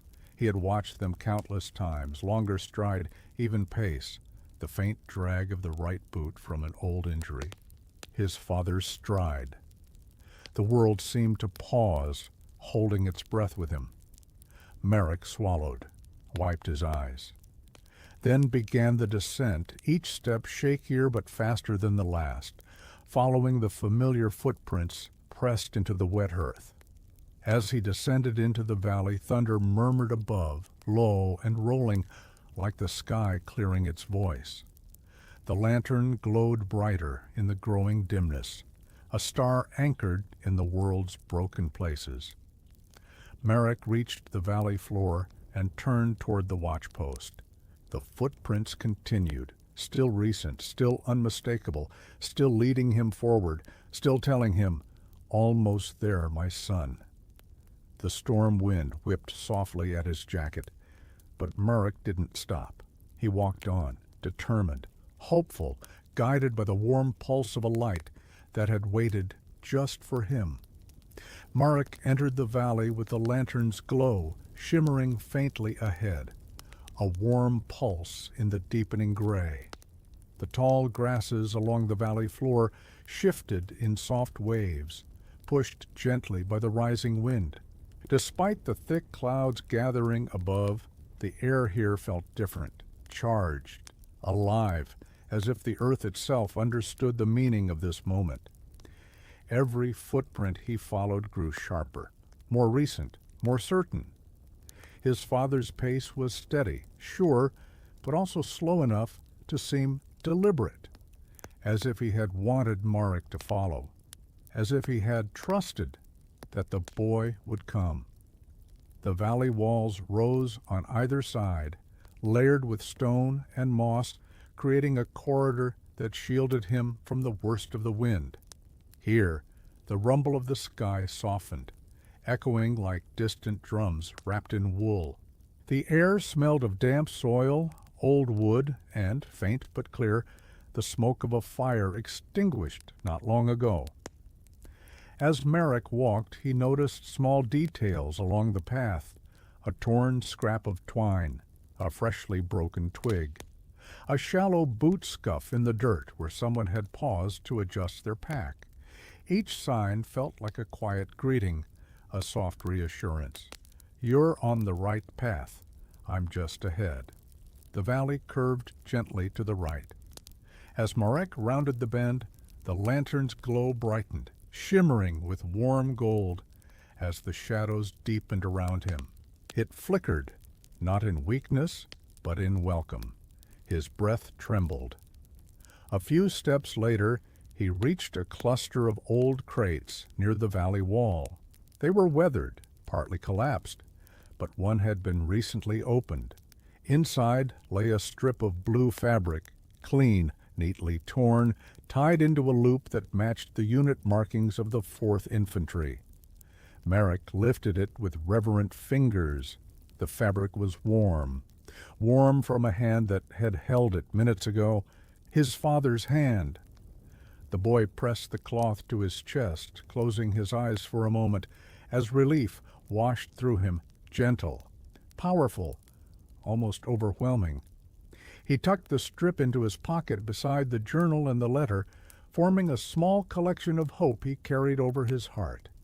When he opened his eyes, he saw something new, a fresh set of footprints branching slightly from the main path, leading toward the side of the valley where a narrow wooden footbridge crossed a shallow stream. The stream babbled quietly, its water catching what little light remained, creating silver ripples that soothed his racing pulse. On the railing of the footbridge, carved cleanly and unmistakably, was the circle with the open line, his father's mark, left unmistakably for him. Merrick touched the carving, feeling its smooth edges, the clear intention behind it. Then he crossed the footbridge slowly, savoring the feel of the boards beneath him, each one giving a soft, hollow note like the echo of familiar footsteps. Beyond the bridge lay a cluster of small stones arranged in a half circle, not random, purposeful. A place to rest, perhaps, a place to wait, a place to breathe. At the center of the stone sat a small tin cup with a single drop of warm water inside. Warm, meaning someone had lifted it not long before. His father was close, so close Marek felt it like an instinct. Thunder growled softly overhead, more a murmur than a threat, as though the sky itself was tired of shouting. The lantern's glow ahead brightened as the valley narrowed toward the watchpost. Marek stepped forward, the ground soft beneath his boots, the air trembling with the edge of reunion. Then, a sound. A faint clink, metal brushing softly against wood. Not wind, not echo, not memory. Someone was there, alive, waiting. Marek's heart surged so forcefully he pressed a hand to his chest. He took a breath, a step, another. The lantern ahead glowed brighter still, steady, patient, guiding. His father was near enough that the air felt different, warmer, shaped by another presence in the valley. And Marek walked toward that warmth with quiet, unshakable certainty. The valley narrowed into a quiet throat of land, guiding Marek toward the watchpost perched gently against its far wall. The lantern beside it glowed steady and bright, its flame swaying softly with the wind. Warm, sure, a small sun in a world of gray. Every step Marek took brought him closer to that golden light, closer to the promise it carried, closer to what his heart had longed for across long miles and sleepless nights. The closer he drew, the more he noticed. Footprints, clear, crisp, paced near the entrance, not wandering, waiting. A pack leaned neatly against the post's side, straps buckled, pockets closed. A canteen hung from a nail, recently used, droplets still clinging to its rim. Someone was here. Not moments ago, now. The soft clink he'd heard earlier sounded again, metal against wood, measured, calm. As if someone were adjusting equipment or tapping gently in thought. Marek slowed his pace, not from fear, but from reverence. The moment felt too large to rush. His breath came in deep, fragile waves, and every sound around him sharpened. The soft hush of the wind, the distant murmur of thunder, the faint rustle of grass brushing against his boots. His heart pounded in a rhythm that felt both familiar and new. As he neared the watchpost, he saw something hanging from the lantern's handle, a strip of dark leather tied into a knot. The leather bore a small etched symbol, the circle, the open line, left for him, left intentionally, left with love. Marek reached up and touched the strip softly. It was warm. As his fingers brushed it, he felt the imprint of a thumb, his father's surely, pressed faintly into the leather. The clink sounded again. Closer now. Just inside the lean-to of the post, Marek stepped around the edge of the wooden frame. A figure sat with his back toward him, broad shoulders, a familiar slope to the neck. Hair peppered with gray. A man writing in a small notebook, the lantern's light pooling softly across his hands. Marek's breath caught in his throat. His vision blurred. The world narrowed to a single point of truth. It was him, his father. Though he had imagined this moment countless times, nothing prepared him for the quiet reality of it, the simple sight of the man who had shaped his childhood, who had carried stories in his voice, who had taught him how to tie knots and how to read the sky, who had walked into war with hope on his shoulders, now sitting alive before him. Marek took one soft step forward. The sound of his foot on the earth was barely a whisper, but it was enough. His father's hand paused mid-word, his shoulders stilled. Slowly, slowly, he turned. Their eyes met. And for a moment, everything fell silent. The storm, the wind, the valley, the war beyond the hills, All of it faded beneath the weight of recognition. His father's eyes widened, filling with disbelief, with relief, with a depth of emotion so profound, Marek felt it echo inside his own ribs. The man rose slowly to his feet as though afraid the moment might shatter if he moved too fast. "Marek?" The word broke softly from his father's lips. Marek tried to speak, but his throat tightened. He nodded instead. Tears welled, shimmering like the lantern's glow. His father took one step, then another, then closed the distance in a single breath, pulling Marek into his arms. Warm, solid, real. The world returned in a soft rush, the scent of rain, the warmth of breath, the trembling embrace held too long inside two waiting hearts. Marek buried his face against his father's shoulder, feeling the rough fabric, the steady heartbeat, the strength of hands that trembled just slightly as they held him. "You found me," his father whispered, voice thick with emotion. "I knew you would." Marek clung to him, letting the truth settle like sunlight flooding a long, dark room. "I carried your letter," he managed, his voice breaking. "I followed every sign." His father's embrace tightened. "And I left them for you, every step." Time seemed to pause there between two heartbeats, two breaths, as the storm continued to gather, but gently, respectfully, like a witness to their reunion. Marek finally pulled back enough to see his father's face, lined with exhaustion, softened with relief, alive with a love that could cross any battlefield. "I'm here now," Marek said quietly.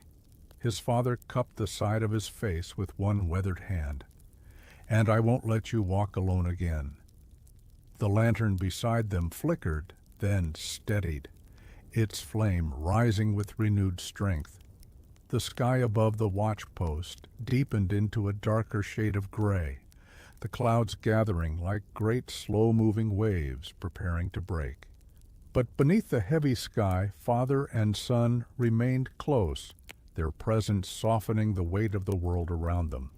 Though the air carried the unmistakable electricity of an approaching storm, the space between them felt warm, steady, alive. Marek's father guided him gently into the lean-to of the post, where the lantern's golden glow cast soft ripples across the wooden walls. The structure was small, little more than a roof and 3 sides. But the moment Marek stepped inside, it felt like sanctuary, a place made sacred not by what it held, but by who stood within it. His father glanced outside once more, assessing the darkening sky. "The rain will come heavy," he murmured. "We'll rest here until it passes." It was said with the calm authority Marek remembered from childhood, yet softer now, gentler, as though the man feared raising his voice might break the fragile wonder of their reunion. Marek nodded, though his eyes stayed fixed on the man before him. "I thought I might never reach you." His father lowered himself onto a wooden crate and motioned for Marek to sit beside him.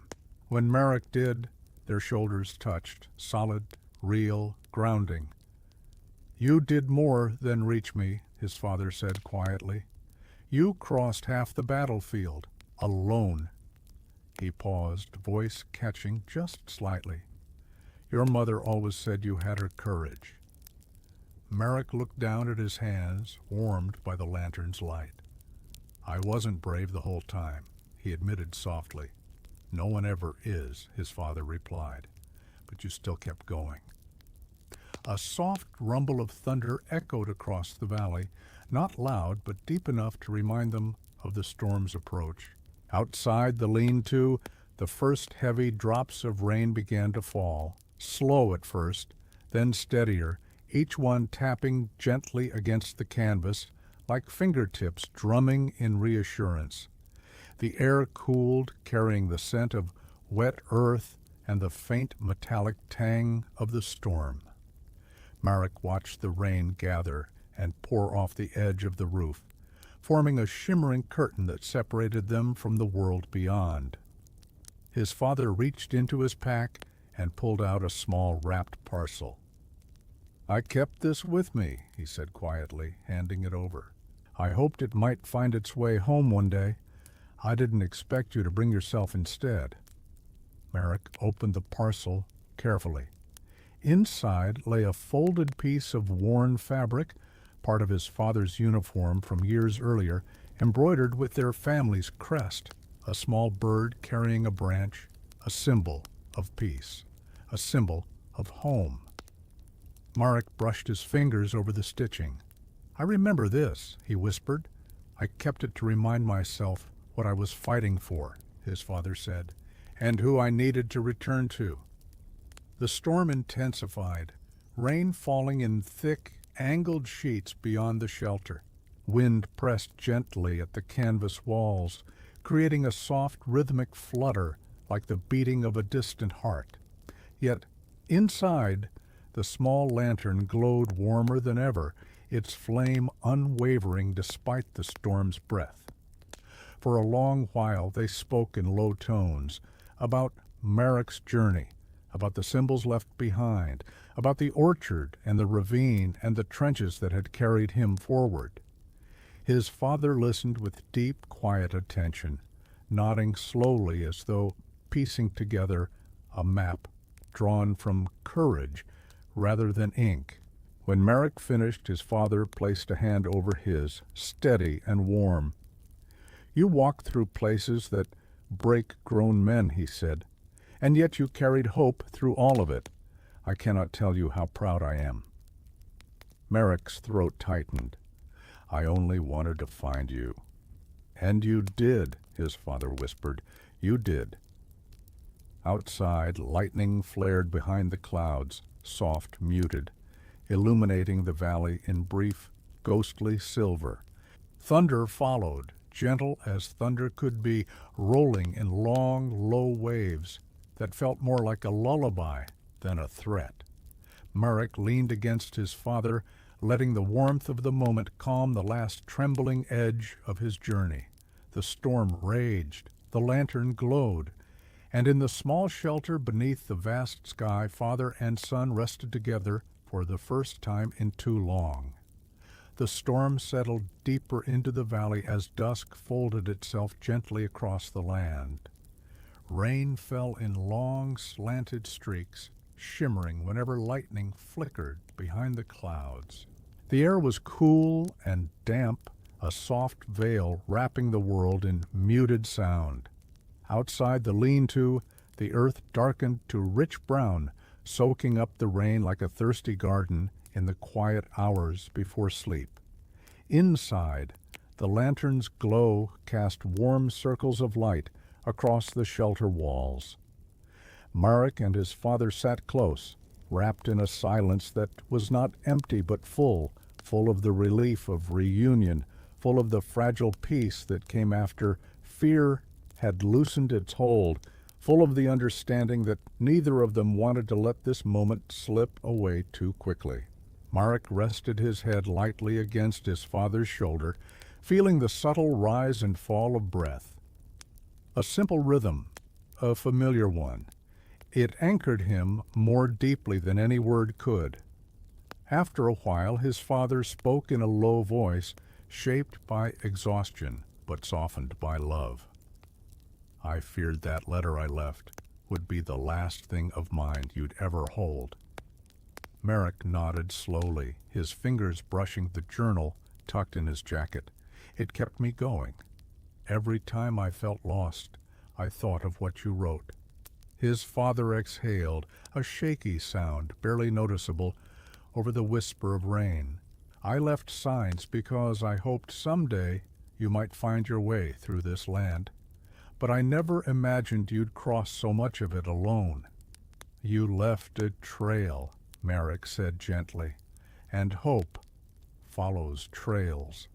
His father didn't answer at first. Instead, he wrapped an arm around Marek's shoulders and pulled him closer, forehead resting briefly against the crown of the boy's head, a gesture full of years of longing held together by a single moment of peace.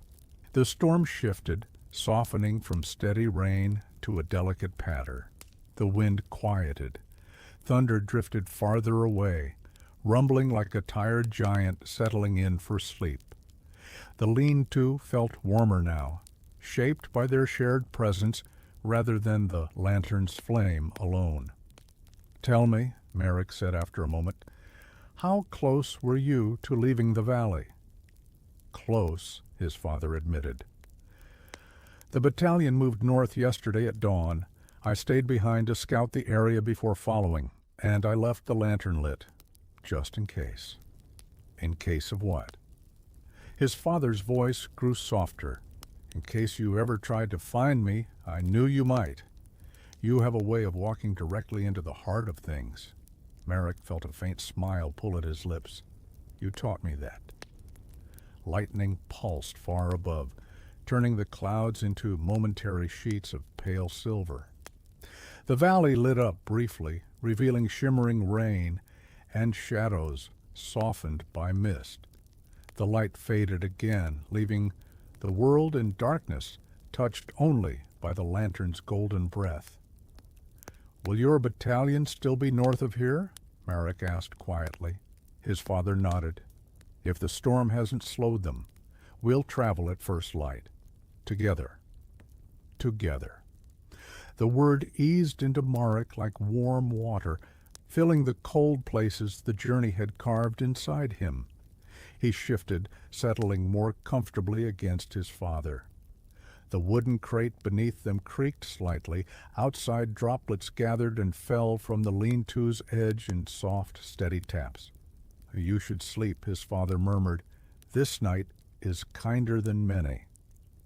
Merrick wanted to object, to stay awake and savor every second of being beside him. But the warmth and quiet pulled at him gently. His eyelids grew heavy. The storm outside lulled him with its soft, rhythmic breathing. His father reached into his pack and pulled out a thin blanket, spreading it over them both. The fabric smelled faintly of cedar and earth, and long days of travel, yet somehow it felt like home. As Marek drifted, he heard one last whisper, soft, almost lost beneath the lull of the rain. "I will never be far from you again." Sleep claimed him gently, like a hand guiding him toward rest. The night held its breath. The lantern glowed, and father and son slept beneath the storm's protective hush. Morning rose slowly, as though reluctant to disturb the peace that had settled over the valley during the storm. The rain had stopped hours before, leaving the world washed clean and glistening beneath a soft gray sky. Moisture clung to every surface, grass bowed beneath droplets, stones sparkled like scattered gems, and the lean-to's wooden frame gleamed with a faint silver sheen. Inside the shelter, the lantern had finally burned itself out. Its last ember cooled into a small curl of smoke. Yet the warmth of the night lingered. Marek stirred beneath the blanket, blinking sleep from his eyes. The air smelled fresh, earthy, green, touched by the sweetness of rain-soaked soil. For a moment, he didn't move. He simply lay there, listening to the quiet drip of water from the roof's edge, listening to the gentle breathing beside him, listening to a world that seemed, just for this brief sliver of dawn, unbroken. When he turned his head, he found his father already awake, watching the horizon through the half-open lean-to flap. The man's expression was soft, lined with sleepless years, yet calm in a way Marek had rarely seen. There was something in his eyes, a quiet knowing, a gratitude deep enough to still every storm. "You're awake," his father murmured, without looking away from the dawn. Marek nodded slowly, sitting up as the blanket slid from his shoulders. "I didn't mean to fall asleep so quickly." "You needed rest," his father said, and dawn gave it willingly. The sky above the valley brightened little by little, though no sun could be seen, just a gentle glow spreading across the low clouds, tinting them pale gold at the edges. The air felt cool and tender, like the touch of a hand brushing sleep from one's cheek. His father handed him a canteen. "Drink. We have a long walk ahead." Merrick took a sip. The water tasted crisp, almost sweet. "North, right?" "Yes. The battalion would have moved toward higher ground. They're likely stationed near the ridgeline by now." Merrick nodded. A flicker of nervousness fluttered in his stomach. Not fear of the journey, but of the unknown waiting at the end of it. Would the battalion recognize him? Would they welcome him? Him, a boy who had crossed the battlefield alone? His father seemed to sense this. He placed a steady hand on Marek's shoulder.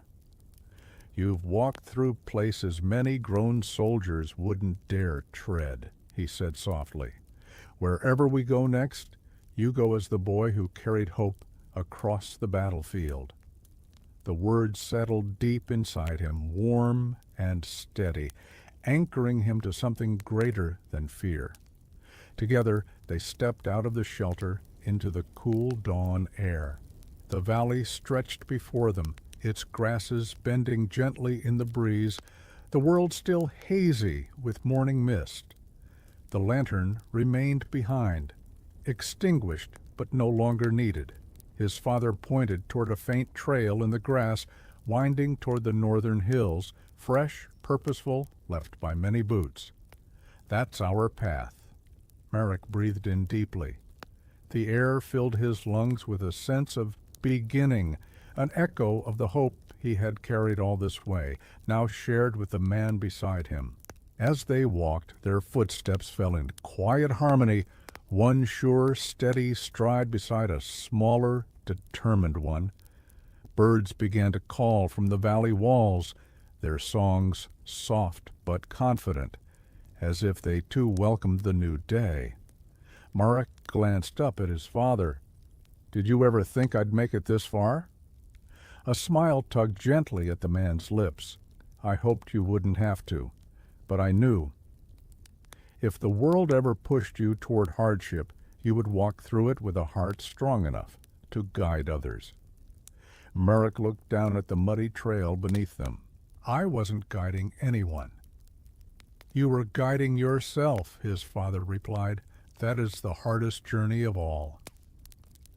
They continued toward the hills, moving from the soft valley floor to firmer earth. Above them, the clouds thinned just enough for a few pale rays to break through, warm and golden, touching the land like a blessing. With each step, something new settled in Marek's chest. Not fear, not exhaustion, but a quiet readiness. Dawn had listened to their sleep. Now it guided them forward.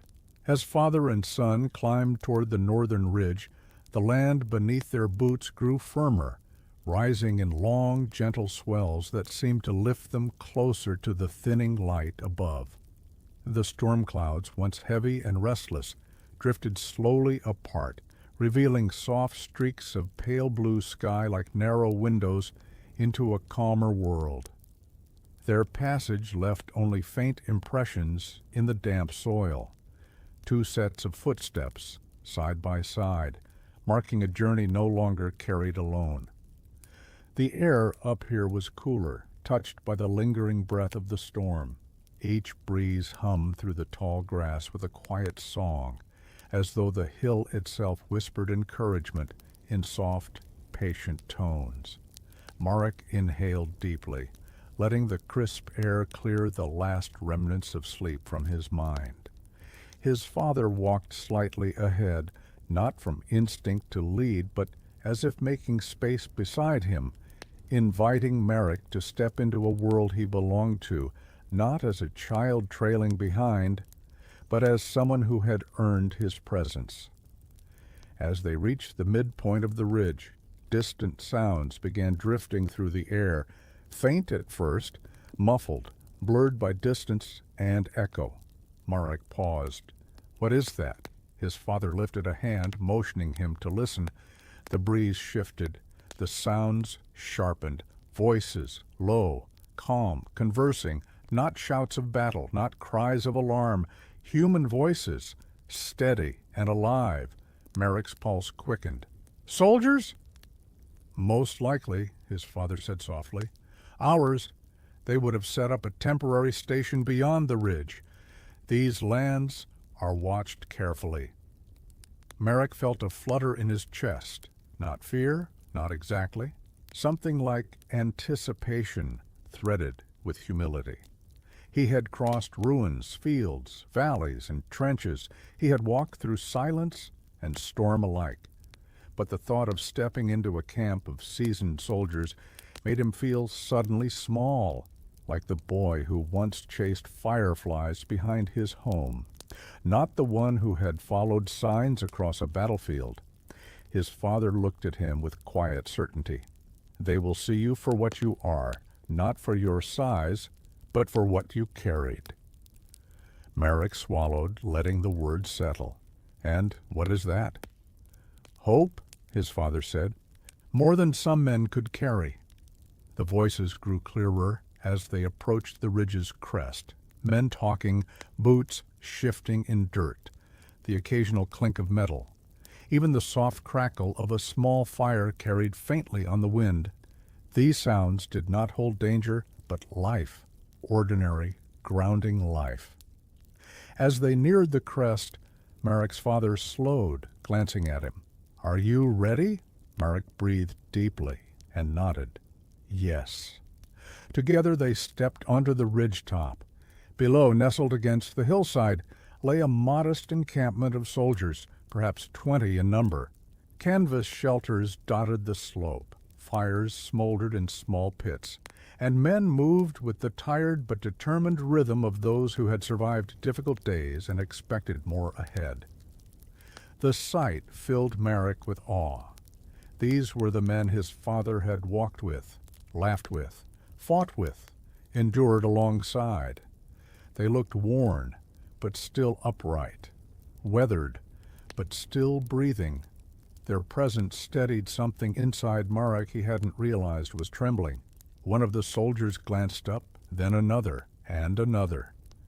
Their gazes fixed not on Merrick's father, though relief flickered warmly at his return, but on Merrick himself, a boy, mud-streaked, travel-worn, eyes bright with purpose. A hush rippled through the closest group. Whispers traveled like wind-stirred grass. "Is that the messenger's boy? No, that can't be. He crossed the lower fields alone?" Merrick felt heat rise to his cheeks, but before uncertainty could take hold, his father placed a steady hand on his shoulder. "This is my son," he said, loud enough for every man to hear, pride woven through each word. "He carried my message across the battlefield. He followed every trail. He found me."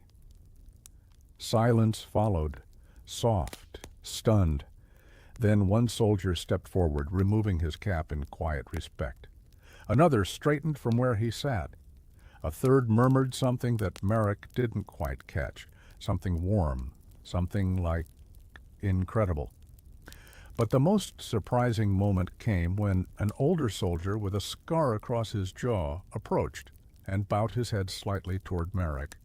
"You walked farther than many men would dare," he said. "This ridge is safer today, because of hope like yours." Merrick felt a swell of emotion rise in his throat. He didn't know what to say. He looked up at his father, who gave him a small, reassuring nod. The camp opened itself to them then, soldiers stepping aside, creating space, welcoming, with gestures more heartfelt than words. Merrick realized something. He had not only found his father, he had walked into a circle of men who understood courage, who recognized perseverance, who saw hope even in the smallest figure among them. The voices that drifted across the ridge were no longer distant. They were around him now, warm, grounded, real. And for the first time in a long while, Merrick felt himself belonging not just beside his father, but among those who had walked their own difficult roads. The ridge welcomed them with a calm that felt almost sacred, as if the storm of the previous night had washed away every harsh edge, leaving only soft earth and the warm murmur of grateful voices. Marek stood among the soldiers, the air around him filled with quiet respect, and in that moment he understood something deeply. His journey had not ended here. It had changed shape. Home was no longer just a distant point on a map. Home was walking beside his father. Home was returning with hope, not fear. Home was the road that waited beyond the ridge, wide, open, and ready for them. As morning stretched into a pale silver glow, the encampment came alive with gentle movement. Soldiers tightened their packs, shared low conversation, and prepared their gear with slow, practiced hands. No urgency, no panic, just the steady rhythm of people who knew how to move together. Marek's father stood beside him, adjusting the strap of his pack before handing Marek a smaller one, lighter, meant for a boy but no less important. Its leather was worn from use, smelling faintly of cedar and smoke. "You carry this one," his father said with a small smile. "It's a messenger's pack. Fits you better than my old one." Marek slipped the straps over his shoulders, feeling the weight settle evenly across his back. It felt right, not heavy, not daunting, just purposeful. "How far is home?" Marek asked. His father looked toward the eastern horizon, where the land softened into rolling plains. "Far enough to make the journey meaningful," he said, "but close enough that every step will feel lighter than the last." A nearby soldier approached them, an older man with weathered hands and kind eyes. "We'll move in formation," he said. "Your boy walks with us." Marek felt warmth flare in his chest. Walk with them, not behind, not as a burden, as part of something larger. His father placed a hand on his shoulder. "Ready, Marek?" He nodded. "With you?" "Always." They began to walk. The soldiers formed an easy column, boots pressing soft impressions into the damp earth. Marek matched their pace, his stride small but steady. The road ahead wound gently between the hills, shaped by years of footsteps long before war had cast its shadow over the land. Birdsong drifted from the trees, the sky brightened into a gentle blue, and the valley behind them grew distant, softened by morning light. As they traveled, Marek and his father spoke in low tones about home, about the stories they would tell, about the fields awaiting harvest, and the hearth that would burn warm when they arrived. The soldiers listened at times, smiling quietly, their own memories stirring with the promise of return. Hours passed, but the journey felt light, softened by company, warmed by purpose. Marek's feet carried him without complaint, each step a quiet affirmation. He was no longer alone. He was no longer searching. He was walking home with the man he had crossed a battlefield to find. When the sun reached its gentle peak, they reached a high ridge overlooking the vast stretch of plains beyond. Marek stopped beside his father, taking in the sight. The world seemed endless, wide, bright, peaceful in the soft wash of daylight. His father knelt beside him. "This is the first horizon of home," he murmured. Marek breathed deeply, letting the scent of grass and sun-warmed soil fill his lungs. He imagined fields of golden wheat. He imagined his mother's voice calling them inside. He imagined small, ordinary joys that felt more precious now than ever. The soldiers stood quietly behind them, giving father and son a moment untouched by war or worry. Then Marek's father rose and offered his hand. "Shall we continue?" Marek slipped his hand into his father's, feeling the warm, steady grip of a man who had waited years for this moment. "Yes," he said softly. Let's go home. And together, with soldiers who had become guardians of his journey, they continued down the long sunlit road toward peace, toward family, toward the life waiting patiently beyond the hills. Their footsteps echoed with purpose. The wind carried their hope forward, and the world, gentle at last, opened before them like a long-held promise fulfilled. Thank you for traveling through this story tonight, for walking beside Merrick as he carried hope across a battlefield and into the arms of the one he searched for. I hope this journey brought you comfort, warmth, and a sense of calm as the night settles around you. If you're watching from the U.S., Europe, Canada, Asia, or anywhere else in the world, whether it's late at night or the early hours of dawn, I'm grateful you were here. Your presence helps these peaceful tales reach those who need rest. If you enjoyed this story, please remember to like, subscribe, and leave a comment sharing where you're watching from and what time it is for you right now. Your words help build a gentle community of listeners around the world. Now, as you drift toward rest, let the quiet courage of this tale stay with you. May your thoughts soften, may your breathing slow, and may sleep find you easily, like a warm hand guiding you home. Good night.